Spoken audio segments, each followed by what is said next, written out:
Welcome to the Thursday Night Lights High School Football Game of the Week, presented by Wendy's. We're at Allen Amici Field in Kenosha as Tremper takes on Bradford. Thanks for joining us. I'm Mike McGivern with Sports Radio 1250 WSSP, and this is the Sports Radio 1250 pregame show. I'm here with the head coaches and guest, Matt Rizzo, head coach Kenosha Bradford, Frank Patrice, and his lovely daughter joining us from Kenosha Tremper.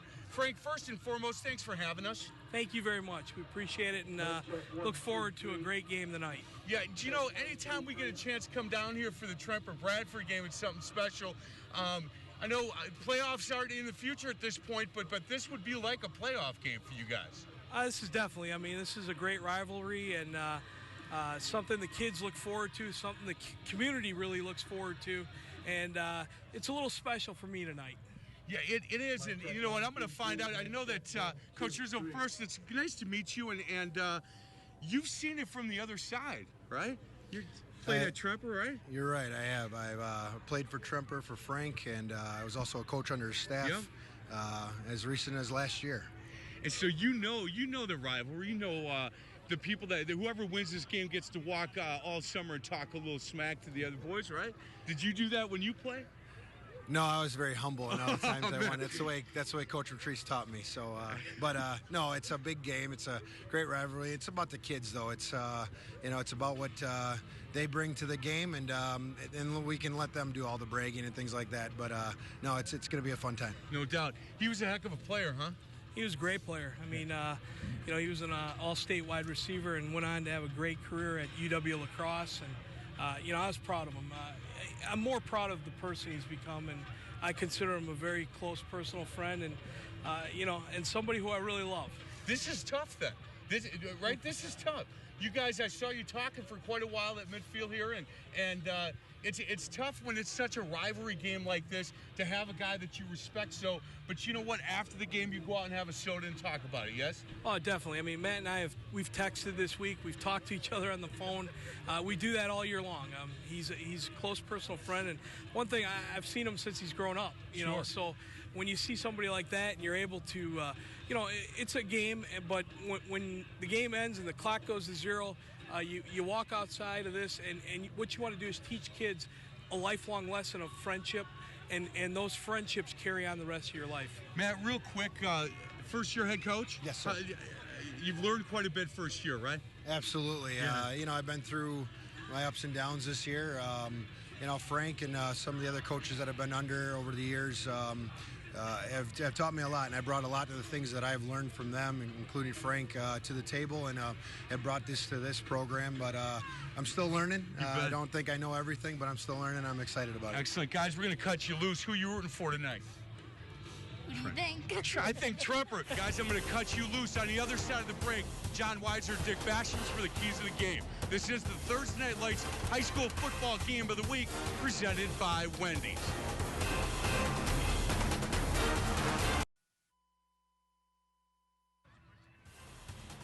For the 53rd time, Kenosha Bradford, Kenosha Tremper set to do battle tonight in the season finale, week 9 of the high school football season. Hello again, everyone, with Hall of Fame football coach Dick Basham, John Weiser with you. Amici Field in Kenosha as these two teams get set to do battle here tonight. A series that's been dominated by Bradford of late. They've won 6 straight, 8 of the last 10, averaging about 47 points a game in this series over the last 6. And Bradford here tonight coming in with the 2-4 record in conference play, out of playoff contention. Tremper with an outside shot at making the playoffs with a victory here tonight. So this will have a playoff atmosphere here this evening. These two teams aren't having the seasons that they normally have. Bradford was a state champion a couple of years ago. But this is a big game, a crosstown rivalry. A lot of relatives involved. People know each other, and I think it's going to be a really good game. For Bradford, it's the flex bone, and running that flex bone is Jay Mangum, an outstanding running back. Well, he is a very good running back. He's a fullback, about 175 pounds. He's the fourth leading rusher in the state, leading the conference in rushing. He's a 2-year starter. He's got over 1,200 yards, averaging about 7 yards a carry and 16 touchdowns. So when his inside game goes, that opens up the outside game for Bradford. So he's a really key to tonight's success. On defense, you've got Luke Zulsdorf, who's an outstanding player on that side of the ball, but the energy bunny, if you will, on the offensive side. Yeah, he is a three-position player. He's about 6'2", 210 pounds. He plays defensive back like a linebacker, but he also is a part-time running back, part-time receiver. Coach says he's a very smart player. He's a jack of all trades, as I just mentioned. He's the leading receiver, even though he only plays part-time, has 13 catches, 4 touchdowns, and he averages 7 yards a carry. So he's going to be key to success on both sides of the ball tonight. For Tremper, you've got Matt Wolf on that offensive line, a jack of all trades. Yeah, Matt Wolf is a jack of all trades, too. And he plays offensive guard, he's a linebacker, and he's their place kicker. And all three of those positions are going to be key to tonight. He's a very smart player, 3.9 average, all-conference honorable mention as a sophomore, and he's going to be a key to success. And Mike Field on defense. Well, same way. Another young player, junior, is a defensive lineman, has 23 solo tackles, 24 assists, 3 sacks. He's going to be key to slowing Magnum down and giving Tremper a chance of success. This gets us to the keys for the game here tonight. Well, the keys for Bradford are, I think, field position is very important. They need to keep Tremper backed up. They need to get at least 3 yards on first down. That's very key to success for a running team. They need to stay out of predictable situations. They don't want to get into a passing game. And for Tremper? For Tremper, they need to slow down Jay Magnum. He's the key to their success on Bradford's side. Get at least 2 turnovers, I think, tonight, and they need to control the ball and shorten the game. Tremper, Bradford, kickoff next on My 24.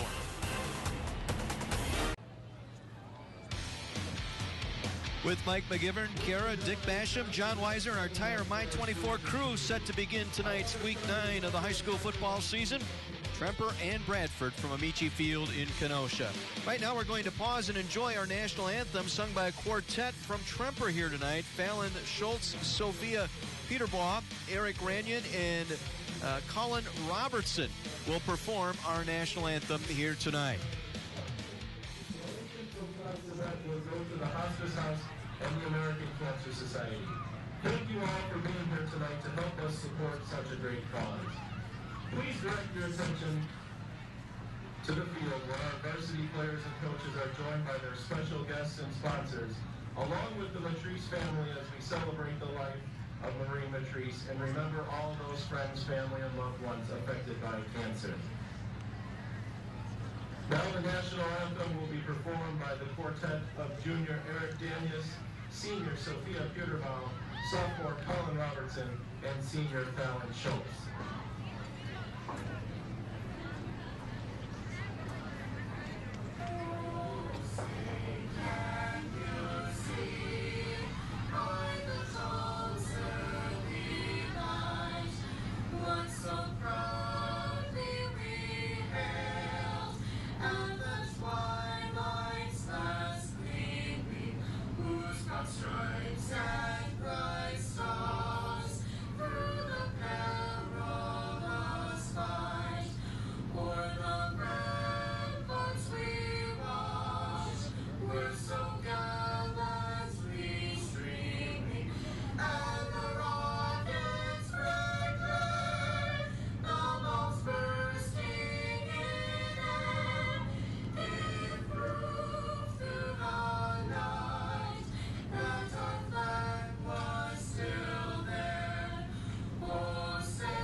Feels like football weather out here finally, as the temperatures in the 40s here tonight, going to drop into the upper 30s before it's all said and done here this evening. A great matchup, a rivalry game here tonight. Part of this evening's festivities are part of this Cancer Awareness Night, and sponsored by the Tremper Trojan Touchdown Club. And they're playing tonight and in memory of Marie Matrice. Frank Matrice, the head coach. That is his sister who passed away a year ago from lung cancer. There you see Frank Sr. to your right in that picture, along with the Matrice family. Part of the festivities here tonight in honor of Marie, as they've raised money and fundraising for this event here tonight, and a very classy thing that they've done here this evening in honoring the Matrice family. Yeah, well, it really is. I've known the Matrice family for a long time. Frank Sr. was the athletic director at Kenosha St. Joe. Spent many a time in his office, let me tell you. Did you really? Okay. I hope it was pleasant. But Frank is a true professional, and his young son, Frank Jr., who's the coach at Tremper, is just like he's a chip off the old block, and does a great job and does everything the right way. So I'm glad that they could honor him tonight.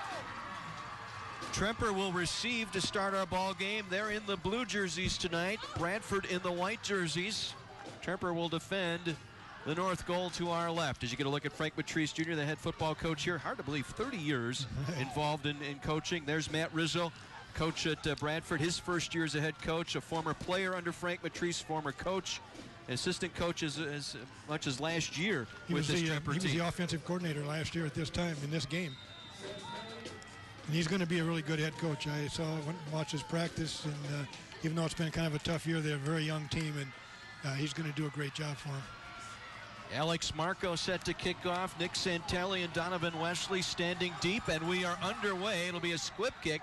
It'll be rolling around near the 30-yard line, picked up by one of the short men here on the near side. That's Liam Peterson, and Peterson coming across the 35 near the 36-yard line, brought down by Chris Martinez. So Tremper, pretty good field position here at their own 35-yard line to get things started offensively. They'll have Willie Biggie at quarterback, 6 foot, 185, and a senior, running the offense. His backs will be Eugene Shulsky at running back. The fullback will be Anthony Raimonde.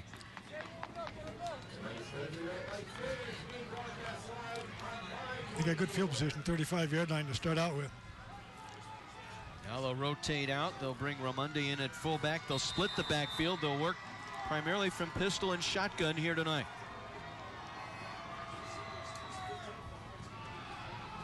And the handoff. And the first carry of the ball game is going to go to Shulsky, and Shulsky brought down by Taylor Stoner. Good to have Stoner back. He left the ball game last week against Oak Creek. There's our starting offensive line for Tremper. Yeah, Leif Nedweski, Matt Wolf, you talked about earlier, Brian Newberry, Patrick Worth, and Alex Busco. Caden Wright, Gage Gessert, and Eugene Shulsky are the receivers, and also running back Anthony Raimonde and Nick Santelli. They'll hand it off one more time as they try and work it to Shulsky across the 40 out to the 41-yard line, where he is stopped there short of the first down. Guerrero making the stop defensively. There's the defensive line. Yeah, Tavares Cannon, Pieo Guerrero, Maurice Bland, Tony Smith. Linebackers, a good group there as well, led by LaRyan Johnson at that linebacker spot. In the secondary, we mentioned Taylor Stoner, 2 interceptions this year, left the ball game last week against Oak Creek, and Oak Creek proceeded to complete 6 consecutive passes in the second half, leading to the Oak Creek victory. Third and short, they'll roll him out, and Biggie under pressure gets away. Comes back near side, has a receiver coming back, makes the diving catch at the 35 of Bradford. It'll be a first down coming back. Caden Wright, the tight end, able to help his quarterback coming back on the pattern to make the catch on the first down. Well, it didn't happen the way they drew it up. He started to his left and got chased back. A good block by Eugene Shulsky there to give him a chance to throw the ball, and a diving catch by Caden Wright made it a successful play. Gain of 24 and a first down for Tremper, a first bank first down. Our first one of the ball game. They'll toss it to Shulsky right side. Cut off, cuts it back at the normal, gets the seam inside the 30 and rolled down near the 25-yard line. Yeah, a little toss to the right and good blocking up in front. Opened up a little lane and just ran right down the lane opened up by the blockers. Here's a replay right here. Toss to the right. Good cutback, a little over pursuit by the defense, and a very successful play on first down. Gain of 12 and a first bank first down. Again, thank you to First Bank Financial Center for being our first down sponsor all season on Thursday Night Lights. First Bank Financial Center, one bank, one resource. Biggie will hand it off. Shulsky tries the left side, dives forward near the 20. Pickup of about 3, maybe 4 on the play. Eugene Shulsky, a junior, 2-year starter, as he was brought down by Chris Martinez, the outside linebacker. We wanted to remind you that Thursday Night Lights, presented by Wendy's, is available streaming live online. Log on to my24milwaukee.com. Click on the Thursday Night Lights link. You can also find complete game videos and photos from this season's games. 2nd and 7, just shy of the 20-yard line. They'll work it off the right hash. They'll fake the handoff. Biggie will roll left. Has a man open. Completes the pass far side. Ramundi. Ramundi down the far sideline inside the 5 to the goal line. Touchdown, Tremper. Anthony Ramundi, his 5th touchdown of the season. A little swing out to the near side, rolling the quarterback Biggie away from pressure. Yeah, you'll see a fake to the right here, a running play to the right. Pull the guard out, give him some protection, and just dump it in the flat. And they got Bradford outflanked, and that's what happens when that turns out to be a touchdown. Well, they've been practicing all week that particular play. I was at practice Monday. That's all they ran, about 12 consecutive times working that play. Kick for the extra point is blocked. Yeah, well, so a 6-0 lead here for Tremper early on, 3 minutes into our contest. Tony Smith, I believe, got in there to block that kick. Well, that could be an important point down the road. But Bradford is very aggressive on defense and have a tendency to over-pursue, and they're taking advantage of that pursuit right there. So that'll slow them down a little bit, probably. So Tremper holding true to form here. They needed to get off to a quick start. They did here so far. That first drive, the big play out here to Caden Wright, who helped his quarterback out on 3rd and 4.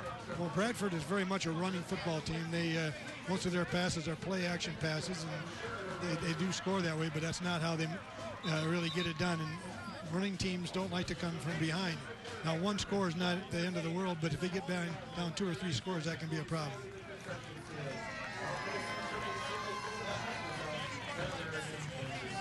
So a nice drive, 65 yards, capped off by the touchdown pass from Biggie to his fullback, Anthony Ramundi.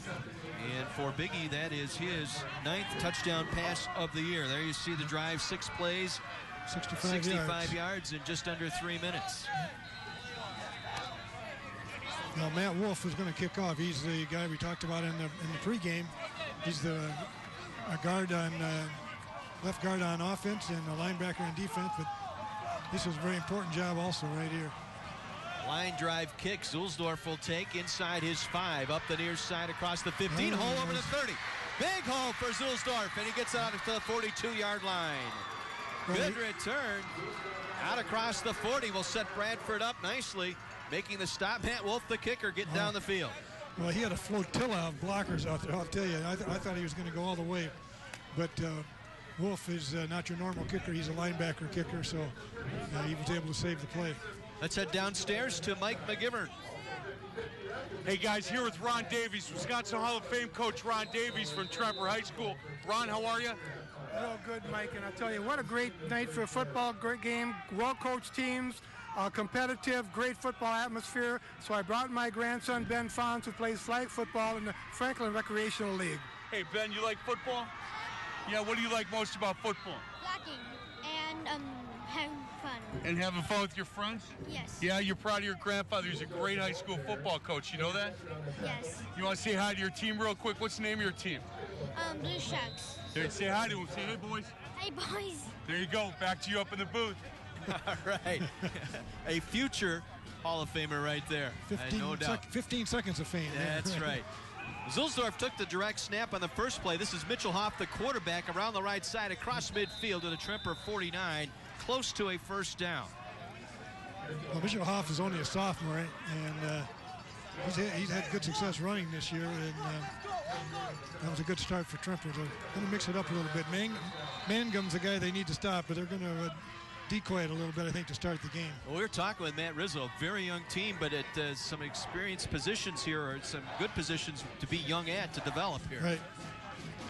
Again, Zulsdorf takes the direct snap, trying to go around the right side on first down, and he's going to squeak out a yard. Chad Sakuris there, the junior, on the outside linebacker there to make the tackle, one of the leading tacklers on this Tremper team. Well, this is what Matt Rizzo calls a single wing, and a single wing was a great offense many years ago. There still are a few teams that run it around the country, but not many. And the closest I know is Menominee, Michigan, but either can snap to either one of those two backs back there. This will be Zulsdorf again, trying to go around the left side. Has a convoy, cuts it up at inside the 40, and wrestled down near the 38-yard line, close to another first bank, first down. In on the stop defensively There's Nelson there, Jacob Nelson, the junior reserve linebacker, as we take another look. Well, a key block was thrown by number 27, Matteo Infusino, and that allowed him to get the corner, made it a successful play.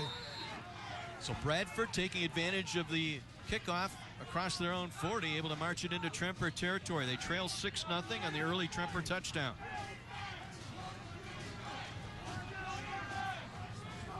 And Zilsdorf, this time he'll hand it off. This is Magnum coming around the right side with room. Magnum with a convoy inside the 20. Magnum to the 10. Touchdown, Bradford. Jay Mangum going misdirection right side, takes it in, and Bradford has tied this game up at 6 apiece. Well, again, they're taking advantage of Tremper over pursuing, stopping those wide plays to the left that they've been running, and all of a sudden you see 2 linemen and a back leading that play around the corner, and there's nobody home when he gets out there. He goes pretty much untouched all the way to the end zone. 17th touchdown of the year for Magnum. And the key block there, again, Matteo Infusino sealed that right side for him. Yeah, that'll kick help. For the That'll extra help point is good. 7-6. Bradford claims the lead here. With just over 7 minutes to play here in this first quarter. We told you it was going to be an exciting ball game, playoff-like atmosphere, and both teams doing what they do best here early on offense. So big return touchdown here for Bradford to get on the top 7-6. We go down to the sideline, our other sideline reporter this season, and we take it down to Kara. Thank you guys very much. I'm standing here with Steve Paul, district managers for Wendy's Restaurants. We're also joined by Frosty behind us. Steve, how you doing tonight? Great. How are you, Kara? I'm great. And from what I understand, I mean, we can see it. You guys are all over TNL. You guys are great community supporters. How can we find out about some fundraising opportunities? Well, we have a great program. We call it the Frosty program. You come into your neighborhood Wendy's, just ask for the GM. They'll take you through the program. It's fun. It's simple. And it's a great way to earn money for your organization or your school. That's great. And you guys have some new items on your menu? Yeah, we have a fabulous, awesome chicken pub pretzel sandwich available now. It's going to be there for a while, so come in and enjoy it and have fun with it. Sounds great. And back to you guys in the booth. Kara, thank you so much, and a treasured member of our team this year. We appreciate you being part of the Thursday Night Lights team here on My 24. Well, on that kickoff, it looked like it was an onside kick, but that's not the philosophy that Bradford has. What they do is they pick out certain players and try to kick the ball to them, and usually players who are not used to handling the ball. If they mishandle it, then they have a chance to recover it. It's Donald Lipper up front who got the first piece. As you took a look at the scoring play, just 5 plays on that scoring drive for Bradford to answer. 7-6 Red Devils. Now they'll pitch it out. Shulsky trying to get the edge here near side, has some room. Down the near sideline, and he's hammered at midfield. As he got to the midfield stripe, Tavares Cannon lowered the boom, so to speak, on Shulsky. Yeah, he did lower the boom, but he also used a nice stiff arm there to ward off that first tackler. Pitch from Biggie right there, missed the number, but that was a good stiff arm, and good defense knocked him out of bounds as well. Gain of 8 on the play, sets up 2nd down and 2 from midfield. Yeah, he put the stiff arm on Taylor Stoner. Taking the direct snap. This is Santelli taking a page out of the Bradford book. Santelli spins his way down to the 42-yard line. Ryan Johnson finally brought him down, but a first down for the Trojans at the Bradford 43-yard line. A little counter action. Both teams trying to take advantage of the other team's pursuit. Santelli, a second-team all-conference player a year ago. 1st and 10, Tremper from the Bradford 43. Shulsky the single back. They'll line up a double wing here on the near side. They'll toss it. Shulsky goes up the middle. Takes a couple of tacklers with him inside the 40 down to the 36-yard line is Shulsky. Gain of about 7, maybe 8 on the play. Cannon again in on the stop, the defensive end for the Red Devils. Well, Shulsky does a good job. A little toss to the right.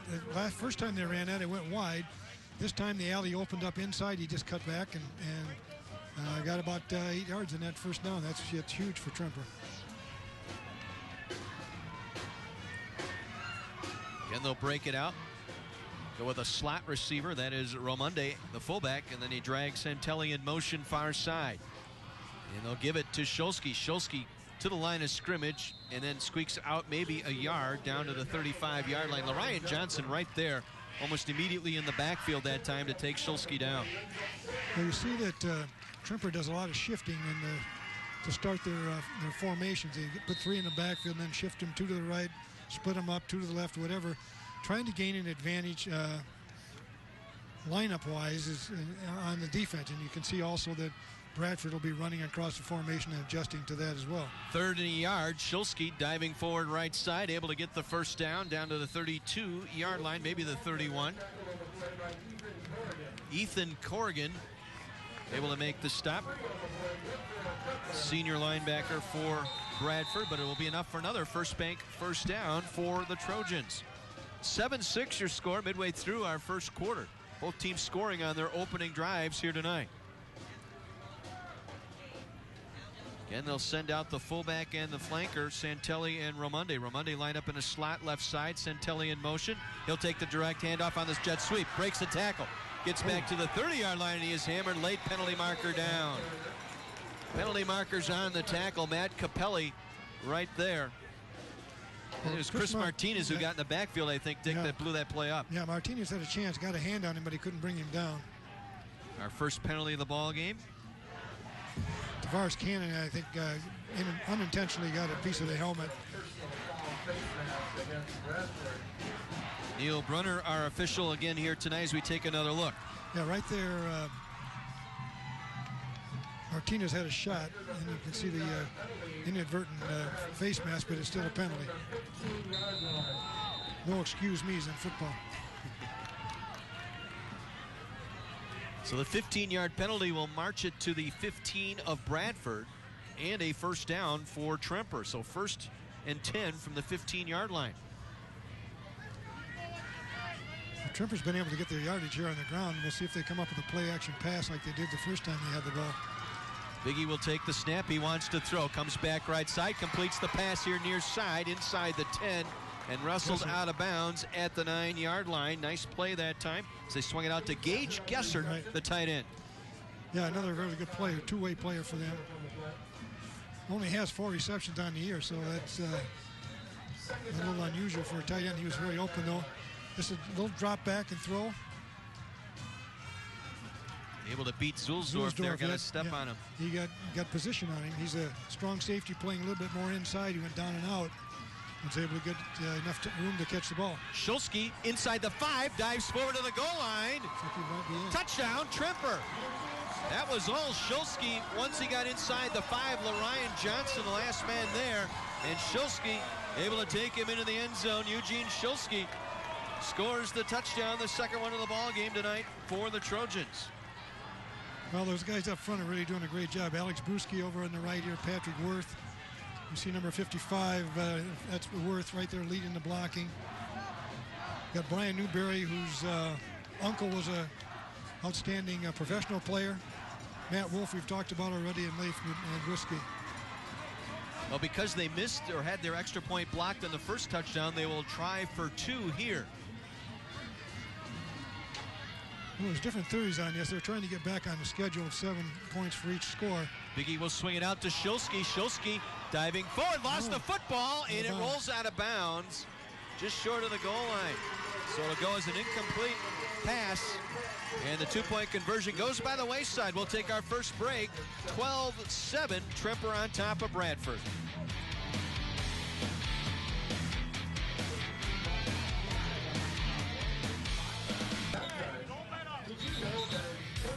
Trojans 2 possessions, 2 touchdowns, and Tremper with the 5-point lead. They've missed the 2 extra points on their touchdowns, but a 9-play, 58-yard drive against snappy fashion. Just over 3 minutes was Shulsky's 9-yard touchdown run. Yeah, I don't know if Tremper's had trouble this year with extra points or not, but they didn't even try it. They went right for the 2, and now they're down by 2.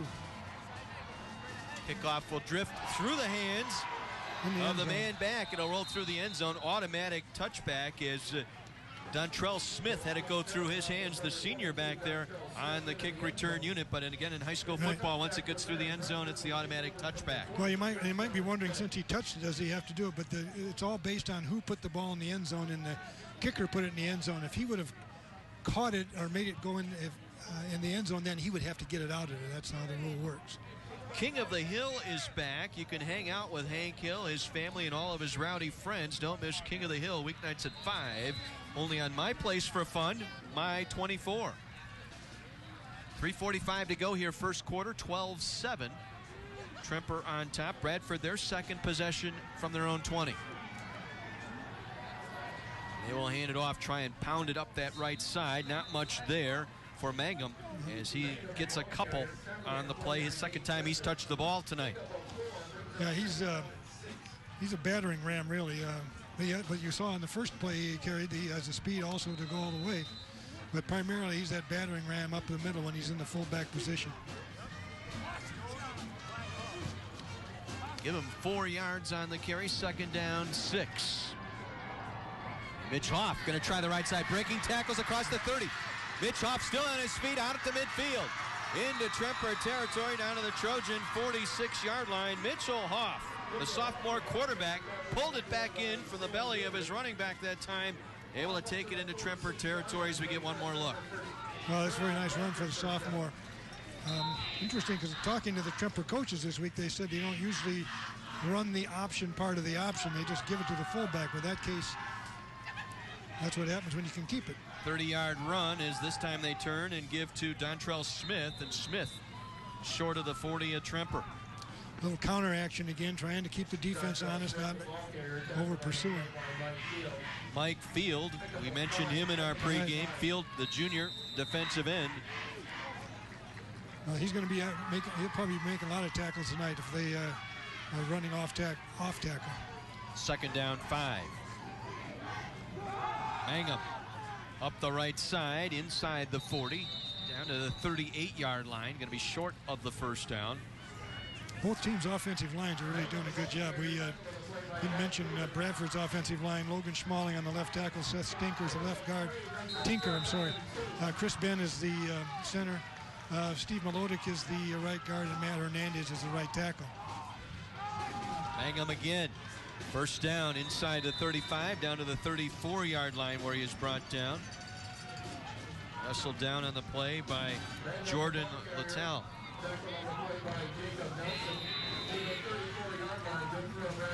That's another first down here for the Red Devils. Up and down the field we go here with 1:50 to go here in the first quarter. Both defenses are having trouble getting their feet on the ground here and figuring out what's going on.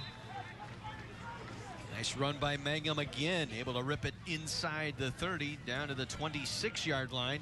8-yard run. Jacob Nelson there again, his third tackle already tonight. On schedule here now, sets up a second down and 2. Try and pound it up the middle with Mangum again. Forward progress inside the 25. Should have enough for the first down. Gage Gessert going both ways at tight end and inside linebacker. Gessert able to step in for the tackle.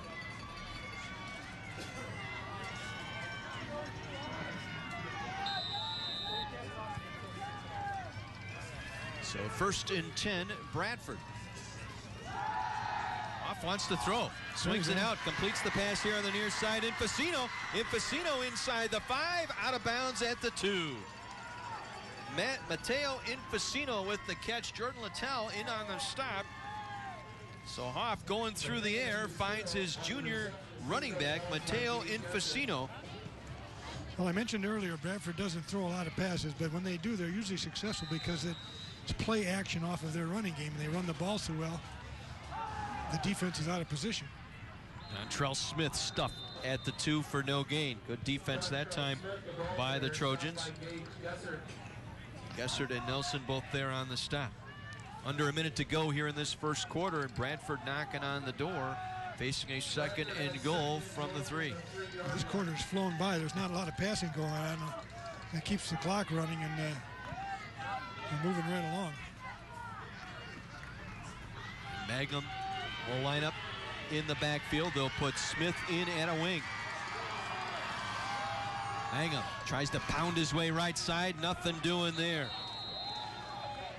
Running up on the stop that time. Sexton, I believe, in there. Also Logan Schmalling, number 53. Yep. Right. And Jacob Barnd as well. No, I got the wrong team. Watch that one again. They were right there. That's a great tackle right there. Yeah. Yeah, Jacob Barnes, that's who I met. 3rd and goal, our final play of this first quarter is Dontrell Smith trying to get the outside, breaks a tackle, touchdown Bradford. The Red Devils score as time expires here in the first quarter. Gage Gessert had a chance, but Dontrell Smith got the edge. The senior running back gets the touchdown for the Red Devils. Well, that was a really nice drive right there. And this is just bouncing to the outside. You see Gessert has a shot at him, can't make the play, and it's a touchdown for Bradford.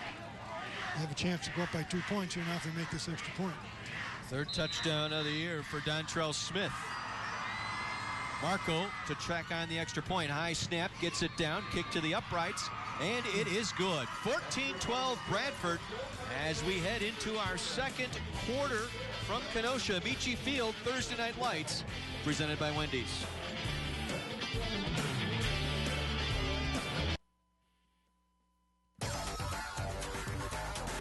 Tremper here tonight from Amici Field in Kenosha, and that's exactly what it's been, up and down the field, both of these teams.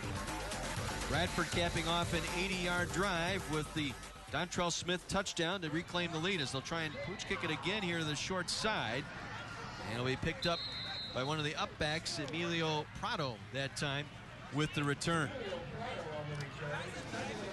Scotty Bobek on the tackle special teams for the Red Devils. Good field position, 37-yard line to start the. And Bradford doesn't try to kick it deep. They just try to pick on people, so to speak, and it didn't work out so well that time for Bradford. And again, it's special teams by committee. There's no special teams coach. Everybody participates on the special teams. Yeah, that's their philosophy. So Tremper has it at their own 37-yard line. Fake the handoff. This is Biggie coming around the right side. Has some blockers. Biggie taking the ball out to the 45-yard line. Chris Martinez chased him down. So again, Tremper taking some pages out of the Bradford offensive playbook this time. Well, you can see who's keying on who, because there's 3 guys running to the right, and Biggie's going. The defense is right, and Biggie's on the other side going to his right, and they're all going in opposite directions. So it turned out to be a good play, 8-yard gain. Biggie averaging just under, or just over, I should say, 2 yards per carry coming into the game. Picks up 8 on this particular play. 2nd down and 2 from their own 45. Shulsky and Ramonde in the backfield. From the pistol. They'll fake to Ramonde, swing it out to Shulsky here on the right side, and he'll get out of bounds. Good job by Zulsdorf and company. Able to flag him out. It was Taylor Stoner also out there. As we said, Stoner with the ankle injury last week against Oak Creek, but dressed and playing here tonight. Good tonight. Yeah, that play was pretty much doomed because the defense was all over it. They didn't go for the fake, and they read the pitch. Get one more look right here. Yeah. Well, maybe not. There we go. A little swing pass right there. And Stoner was all over it. Now we want to remind you, Thursday Night Lights presented by Wendy's is available streaming live online. Log on to my24milwaukee.com and click on the Thursday Night Lights link.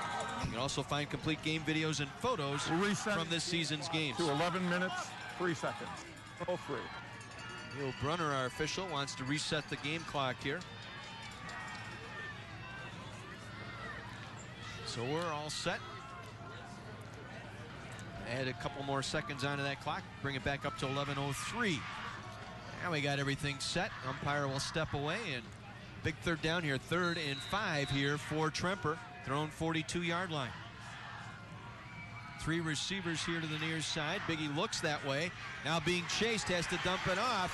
And he keeps it and is sacked back near the 25-yard line. Thought he was going to try and get rid of it, then tucked it back down. Matt Capelli, the junior, able to come in at the inside linebacker. They get the sack for the Red Devils and force our first punt of the night. Well, you can see Capelli right here. First of all, got chased by Martinez, I think, and then Tony Smith. Tony Smith, sorry. And then Capelli finished him off. So that puts Tremper back in deep to punt, and that's going to give Bradford some pretty good field position. Stoner back at his own 40, awaiting the punt from Gage Gessert. High snap. Gessert gets this one away. A knuckling punt. Stoner will run. Let it hit the turf. He'll get away from it. Take a Tremper roll to the 38-yard line, and that's it. So Bradford will get good field position on our first punt tonight. Time now to tackle our Kaplan University Trivia Challenge. Text the word Kaplan to 58447 to play for a chance to win a Kindle Fire. Message and data rates may apply. You'll receive 2 messages with a trivia question and answer. Text HELP if you need assistance. Mobile privacy policy and terms and conditions are available on my24milwaukee.com. Thank you to Kaplan University, sponsor this year on Thursday Night Lights. We appreciate them taking part in our broadcast this year. 1st and 10, Bradford. And it's Mitch Hoff, nowhere to go. Good defense by Tremper that time. They smoked that one out early. Kept their eye on the quarterback and were able to bring him down. Yeah, that was just faked the fullback left and then turned back to the right. There was nothing there. Huh? Jacob Nelson, a busy man here tonight, the 5'8 junior. In on that stop, just a gain of 1, 2nd and 9.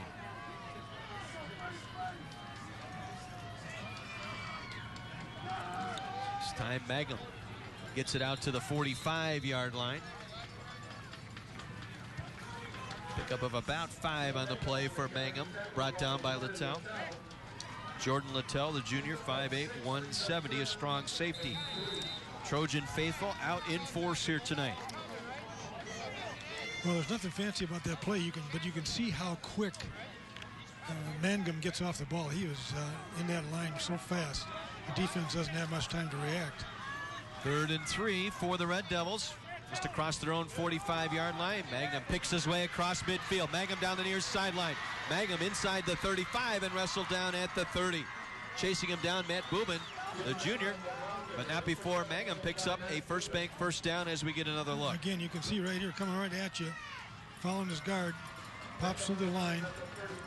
That was Matt Hernandez, the right tackle, who was pulled up inside and led that play. Well done. Into Tremper territory at the Trojan 31-yard line. 29-yard run. They'll pitch it out to Smith. Dontrell Smith trying to set the edge left side. Has some room down the left numerals. Inside the 15 and down short of the 10-yard line. Dontrell Smith, when he gets going, he gets that edge set. He is gone. Nathan Dillow able to bring him down. And again, good blocking on that left side. Well, that's typical Bradford football right there. They have the linemen in very tight. They have the defense, as a result, packed in very tight. He takes 2 steps and he's on the move, and they toss it to him, and he gets that outside edge before the defense can react, and they get a big gain as a result. It'll be 1st and 10 at the 11-yard line. Up the middle, pushing his way forward inside the 5, down near the 4-yard line. So we head back downstairs to Mike McGivern. Hey guys, listen to Frank Patrice and the offensive Kenosha Tremper coaches trying to figure out where they're blitzing from. Offensive linemen a little bit confused. They're trying to figure it out at this point. We'll see if it helps them next time they get the ball. Yeah, it sure messed him up last time, that's for sure. 2nd and 2 from the 3. This time they'll try Smith again, and he'll be wrapped up. Check that. That was Mateo Infacino. He almost lost the handle on it, too. He did well to hang on to that football there. But you can see, this is typical Bradford football. Fullback up the middle, and then the halfback, wingback to the outside. Now the wingback on the counter. It's just back and forth, and then what it does is kind of freezes the defense where they are. Now 3rd and short. Yeah. Mangum will get the call. Pounds his way to the goal line. And touchdown Bradford. Late signal from the officials, but Mangum pounds his way to the end zone. Littell, the last man there. Yeah, Jordan Littell came in and put a good hit on him, but Mangum was able to push him forward. Right there's the hit. Again, Mateo Infacino, I'll tell you what, he's done well here tonight. That lead block, Mangum able to follow him right through the hole.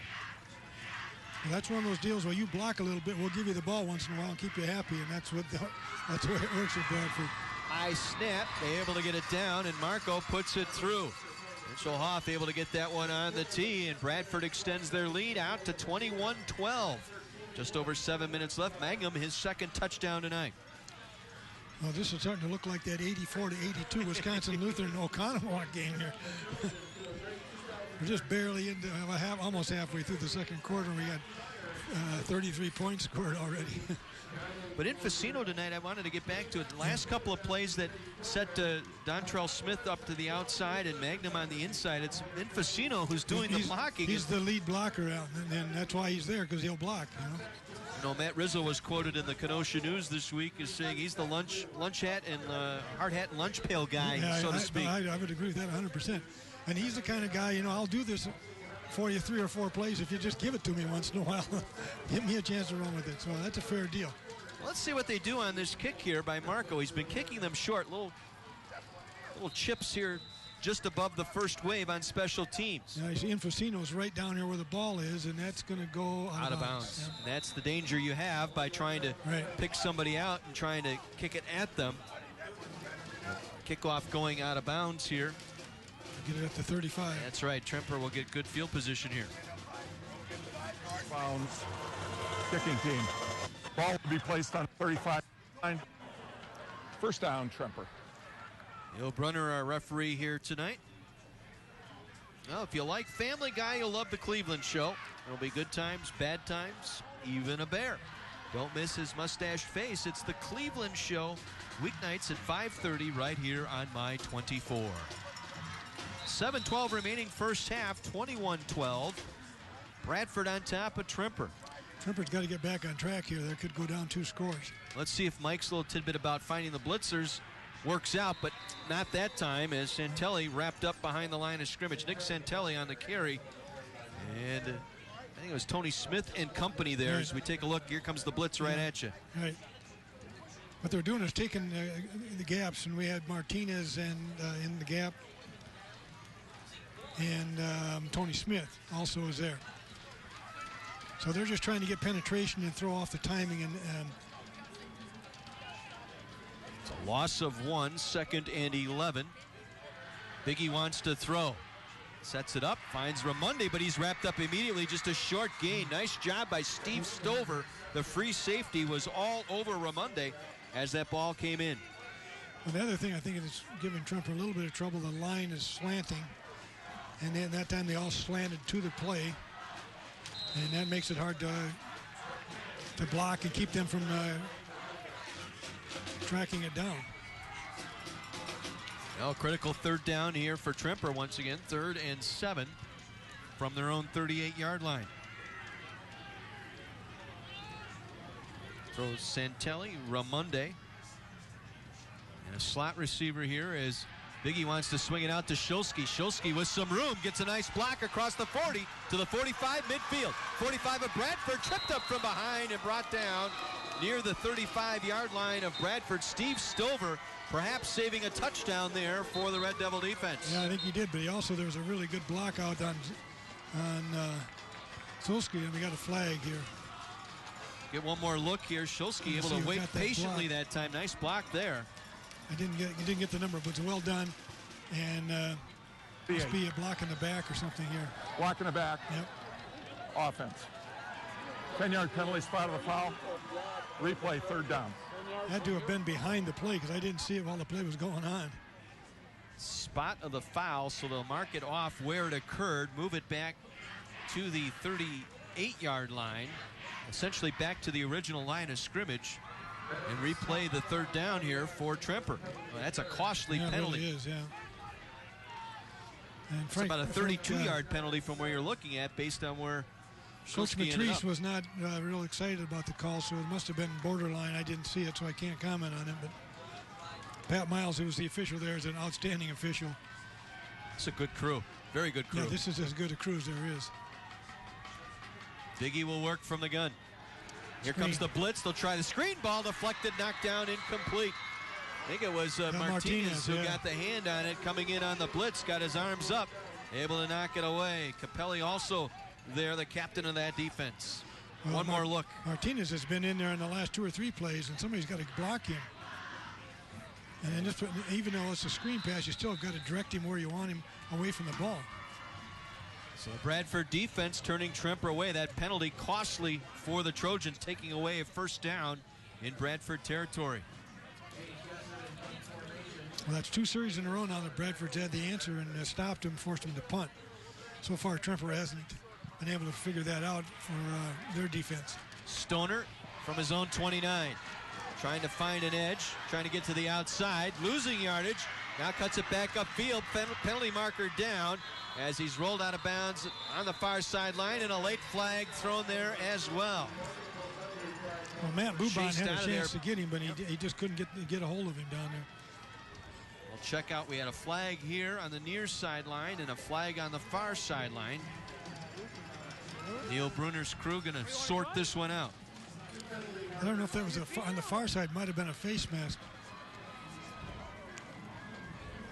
I'll be there one of these days. Tremper offense will come back to the sideline and huddle up in front of Frank Matrice while the officials sort this one out, and we'll hear from Neil Brunner. Might be offsetting penalties, I don't know.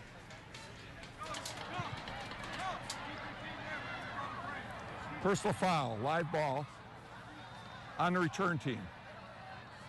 After the play, personal foul, kicking team. Ball will be placed at the spot at the 35. First down.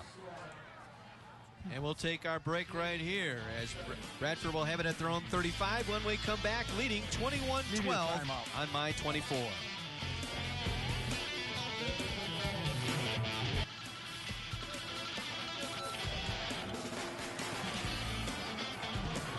Red Devils leading by a score of 21-12. With Mike McGivern, Kara, and Dick Basham, our entire My 24 crew. John Weiser with you tonight. Week 9 of the high school football season. Playoff-like atmosphere here tonight. Play action fake. Hoff wants to swing it out wide open here on the near side is Mangum, I should say, who makes the catch, high-stepping his way into Tremper territory and out of bounds at the 47-yard line. Emilio Prado finally able to get to Mangum.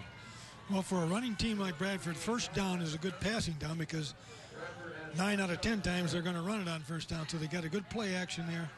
And Hoff was able to find Mangum down the sideline, and very successful play. Got him about 17 yards. First down for Bradford here as we into the latter stages of our second quarter here tonight. Hoff will get them set. Dontrell Smith again trying to get the edge left side. Breaks out of a tackle there, breaks another tackle, loses the football, but then falls back on top of it.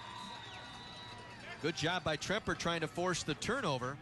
It was Dillo out there, along with Jacob Nelson, as we take one more look. Well, they did a pretty good job of stringing this play out and keeping it from turning up. Suez-Tell right there trying to make the play. Couldn't quite get the handle on him. Another whiff on the play, and finally gets lucky and it rolls right back to him. Result of the play is a first down at the Trojan 38-yard line.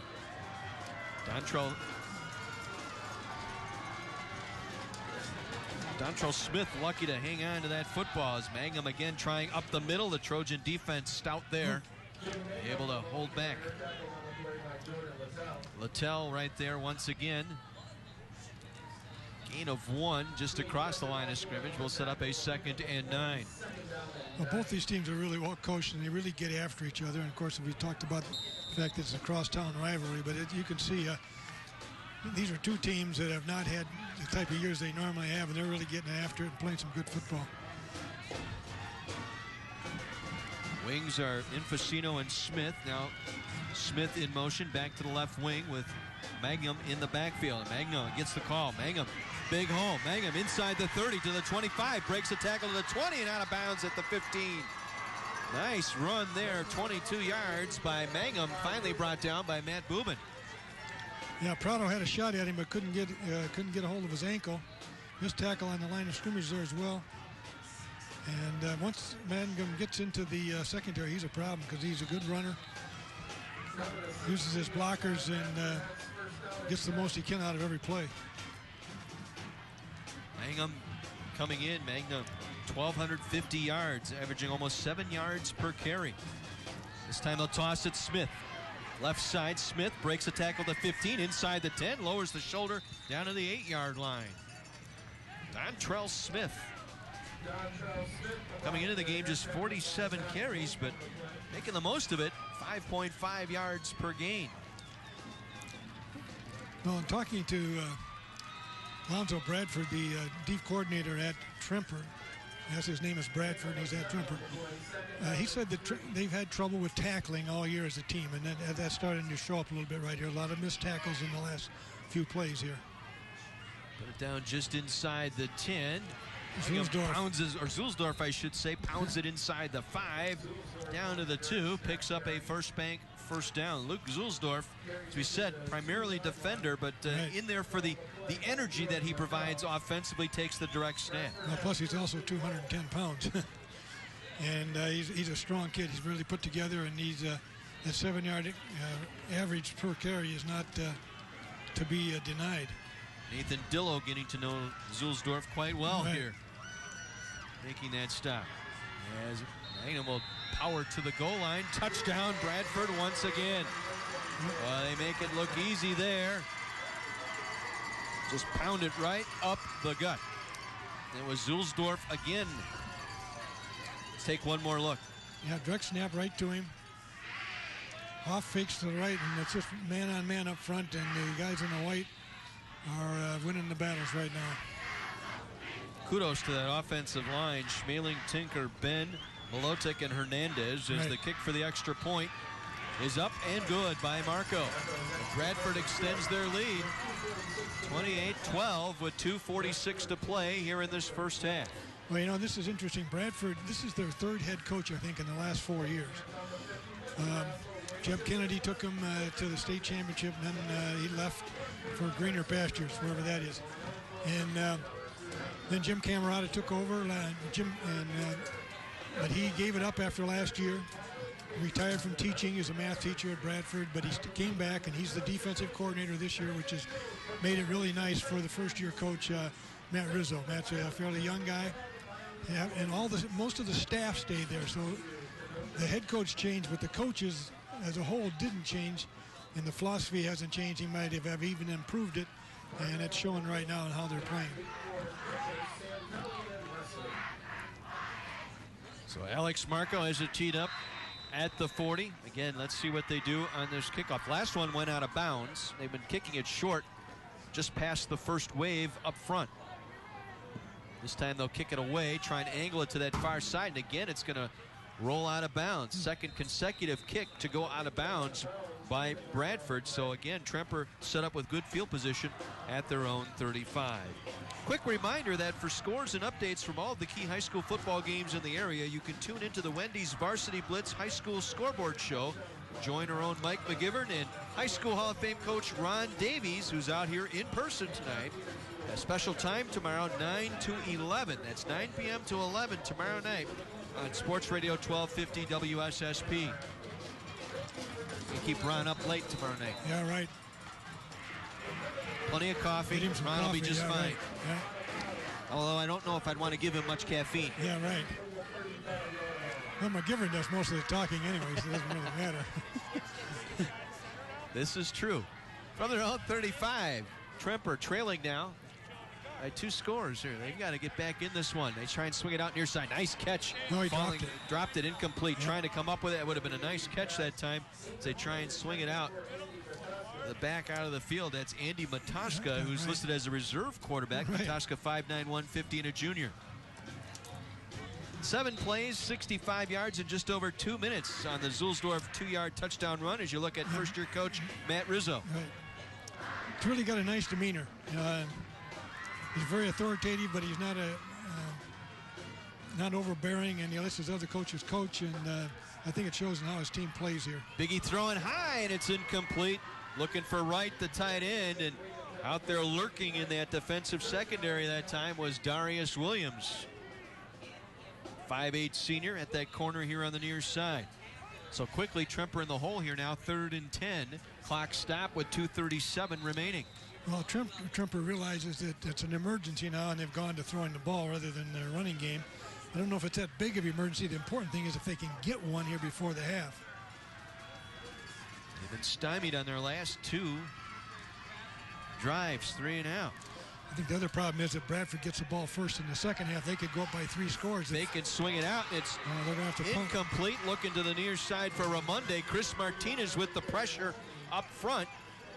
And Tremper will punt here for the 3rd consecutive time, and with the incompletions, giving Bradford plenty of time here. Right, yeah. They probably used up 15 seconds at the most there. Again, the pressure by Martinez that time in the backfield on Biggie, forcing him to throw that one a little early before Ramonde could make his break. So Gessert will punt this one away. Stoner standing at his own 35. Good snap, strong rush, and a nice punt by Gessert. Stoner backs up, fumbles it, and it's loose out near the 32-yard line, and able to cover that one up. Second time tonight, Bradford has put the ball on the turf, and they've been able to get it right back as Stoner, I think, saw the charging defenders, the Gunners coming down there on special teams, took his eye off the ball as we head back downstairs to Mike McGivern. Hey guys, Denise Hoff. She's a stadium manager here at Alan Amici Field. She's been great for us the last couple times we've been down here. Thank you so much for your help. Thank you. You know, she does a lot of work at Tremper, works at Alan Amici Field, and her grandson, Vincent, where does he play football? Bradford High School, freshman football. Bradford High School. Quarterback. So she does a lot at Tremper, but she's got to root for Bradford with the freshman team. Thank you so much for your help. Thank you. Yeah, you've been great. Welcome. Thank you. Good. Back to you, boys. All right, thank you, Mike. Thank you, Ms. Hoff, for all of your efforts to get us on the air here tonight. A nice strong run again for Bradford out to the 44-yard line. Littell on the tackle, and Bradford in hurry-up mode here. They want to get another score in before half. I got too many guys in the field. Penalty marker down. Good guy, coach, as Mangum will take it to the 50-yard line. Well, I wonder, she said her son was a freshman quarterback named Hoff. The starting quarterback is Mitchell Hoff. But I think she would have claimed him if that was her son, wouldn't she? Neil Brunner, our referee tonight. Legal substitution, defense. 12th man was attempting to leave the field, didn't get off in time. So let's see if they probably take the penalty here because it'll make it a 1st and 5 rather than 2nd and 5. So they'll step off the 5-yard penalty out to the 49-yard line. 1st and 5 for the Red Devils.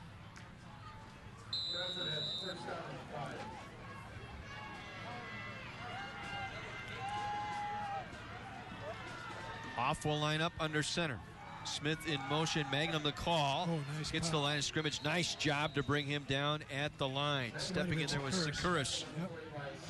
Sekuris, Chad Sekuris, 39 solo, 38 assist tackles. That's at the that first outside time we called his linebacker. name tonight. They must be running away from him or Doing a good job keeping him off the wall. They're blocking him, yeah. Gain of 1, 2nd and 4. Fake. Hoff going to throw. Hit as he's thrown. Ball's going to be picked here on the near side. Nice job on the interception. Emilio Prado able to step in front of Cam Herta that time. The split end for the interception, and that may be the spark the Trojans have been looking for. Well, the credit goes to whoever got their hands on Hoff before he could throw it. And that looks like... Might have been Nelson. That or Billy Sexton, number 75. I couldn't tell. You see it again. Ball was thrown short. Prado able to recognize it right away. Went right for the ball. Bradford's lucky he didn't pick it off and take it all the way because the receiver was able to get a hand on him. Let's see what the Trojans can do here with just over a minute and a half remaining.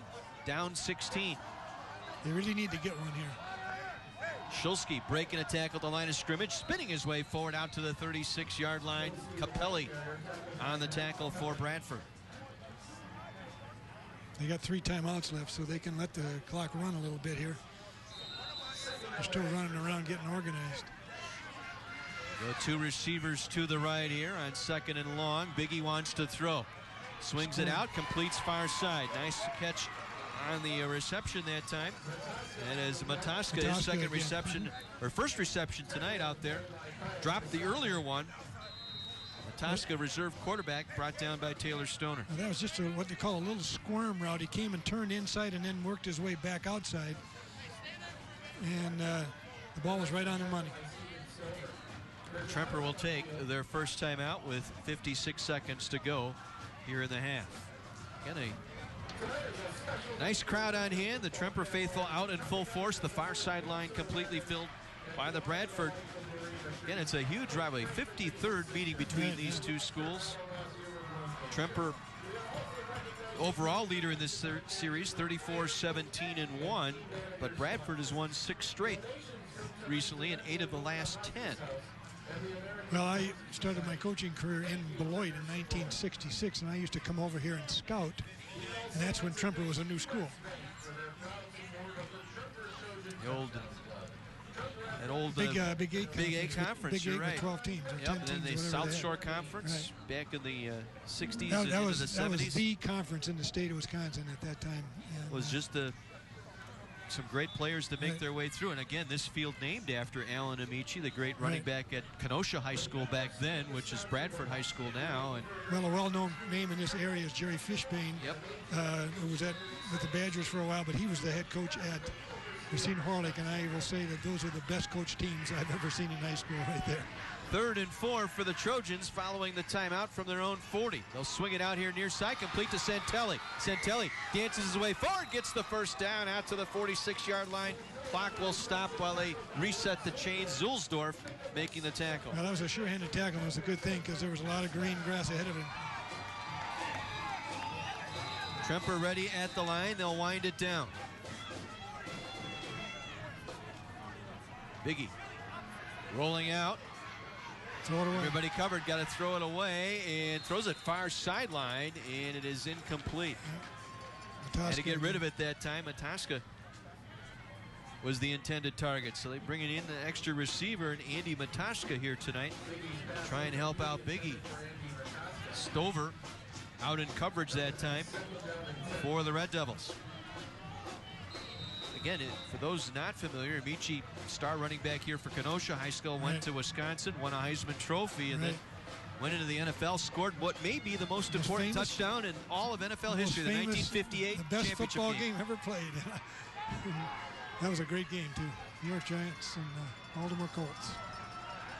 Biggie over the middle, incomplete. Receiver had it and dropped it. Zulsdorf right in there to knock it away from Gessert, the intended receiver. Great hands that time by Luke Zulsdorf, the defensive back for the Red Devils. Yeah, that would have put him in pretty good position there. Boy, he did a nice job getting that left hand in there to knock that ball away without making contact on the receiver. Well, now 3rd and 10 here for the Trojans with 35 seconds to go. They need to get it just inside the Red Devil 45-yard line for the first down.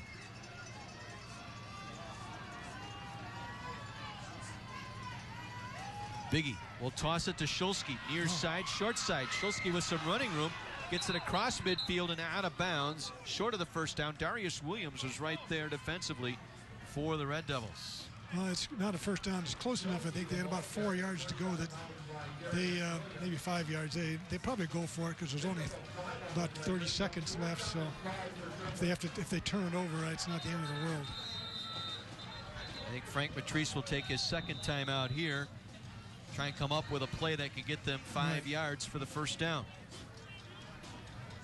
It's also a special night here. We mentioned at the beginning of the broadcast the Tremper Trojan Touchdown Club sponsoring Cancer Awareness Night. They're playing this game in memory of Marie Matrice, Frank Jr.'s sister, who passed away a year ago due to lung cancer, and Tremper community turning out to help one of its own here tonight. And very emotional, Frank, when I talked to him Monday at practice, and you go back way back with Frank Matrice Sr. as I do in my days back at St. Joe's, and Matrice family, Sandy here tonight. Great family. Frank's mom, a very, very avid football fan. Well, she calls me every Monday when I did the games on the radio to let me know what She was next to my mother, probably my toughest critic. Well, if that's only 2 critics you have, then you're okay. No, Frank told me the story of his sister and the long battle that she had, and the circumstances surrounding it. It's heartbreaking in a way, and heartwarming story of how she was able to fight, but it's an ugly disease, and it got the best of her in the end. 4th and 4 here for Tremper, just across midfield. Biggie wants to throw, completes to Santelli, has the first down, trying to get out of bounds. He'll struggle forward and fall forward for the first down near the 42-yard line. Spike it. As Stoner was able to make the tackle, and Stoner slow to get up. As they'll stop the clock to reset the chains on the first down. Now they'll wind it down. Biggie again with some time. Now under pressure. Come back to him. Throwing the ball. There he is. Receiver coming back, makes a diving attempt, and late penalty marker down. Incomplete pass. Downfield, I bet. I think we got some linemen downfield, several of them, as Steve Stover out in coverage. And I counted 3. I think they thought the quarterback was going to run with it. Actually, they had a receiver that was going deep, came back, that was open, and he didn't see him. I counted 3 of the linemen. Good 8 to 10 yards downfield. I think, too. No, they have plenty of downs. It's an eligible receiver downfield on the offense. 5-yard penalty. Repeat, second down. Well, they get the down over. I think you got to throw it to the end zone. So we'll mark it off back to the 48-yard line with 7 seconds to go in the half. Tremper trailing by 2 scores here. Would like to find something here. Can they capture a little lightning in a bottle here? Yeah, well, I said throw it to the end zone, but that was before they penalized him. That'd be about a 55-yard throw, and I doubt that Biggie has that kind of an arm.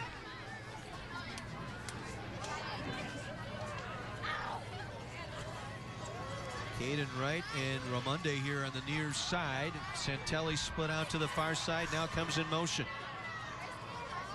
Biggie, hitch and go, wants to go down over the middle, has the man there, makes the catch inside the 20, and is down at the 3 as time runs out. Didn't get it in. Now let's see if the officials put some time back on here. I don't think in high school that they'll do that. They don't have a way to review it. Caden Wright with a nice catch inside the 5, and I think we're going to end the quarter right here. Let's see. I don't think that's going to happen. Neil Brunner, the official, going to end the quarter right there. Luke Zulsdorf able to save the touchdown. They nearly got lightning in a bottle there as Caden Wright coming up the reception with the reception. I think Frank Matrice wants to know there was a couple of seconds left. Well, there might have been some tenths of a second left, but you got in high school you got 5 officials, and they're not really watching the clock. They're watching the play on the field. There's no review process. There's no anything like that. Tremper had a timeout left. Yeah, and in order to call timeout and get it stopped, you would need more time than that. So our half comes to an end. Bradford, a 16-point lead over Tremper. 53rd meeting between these two schools here at Amici Field. 28-12, Bradford on top of Tremper. We'll take a break. Back with our halftime programming. This is Thursday Night Lights presented by Wendy's on My 24.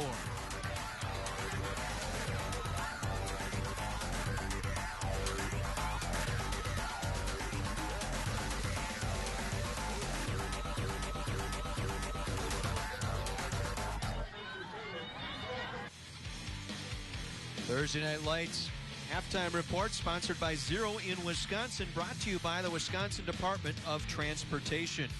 Bradford up 16 over Tremper, their crosstown rival, 28-12 here at the half. And Dick, explain a little bit more on that time here at the end of the half.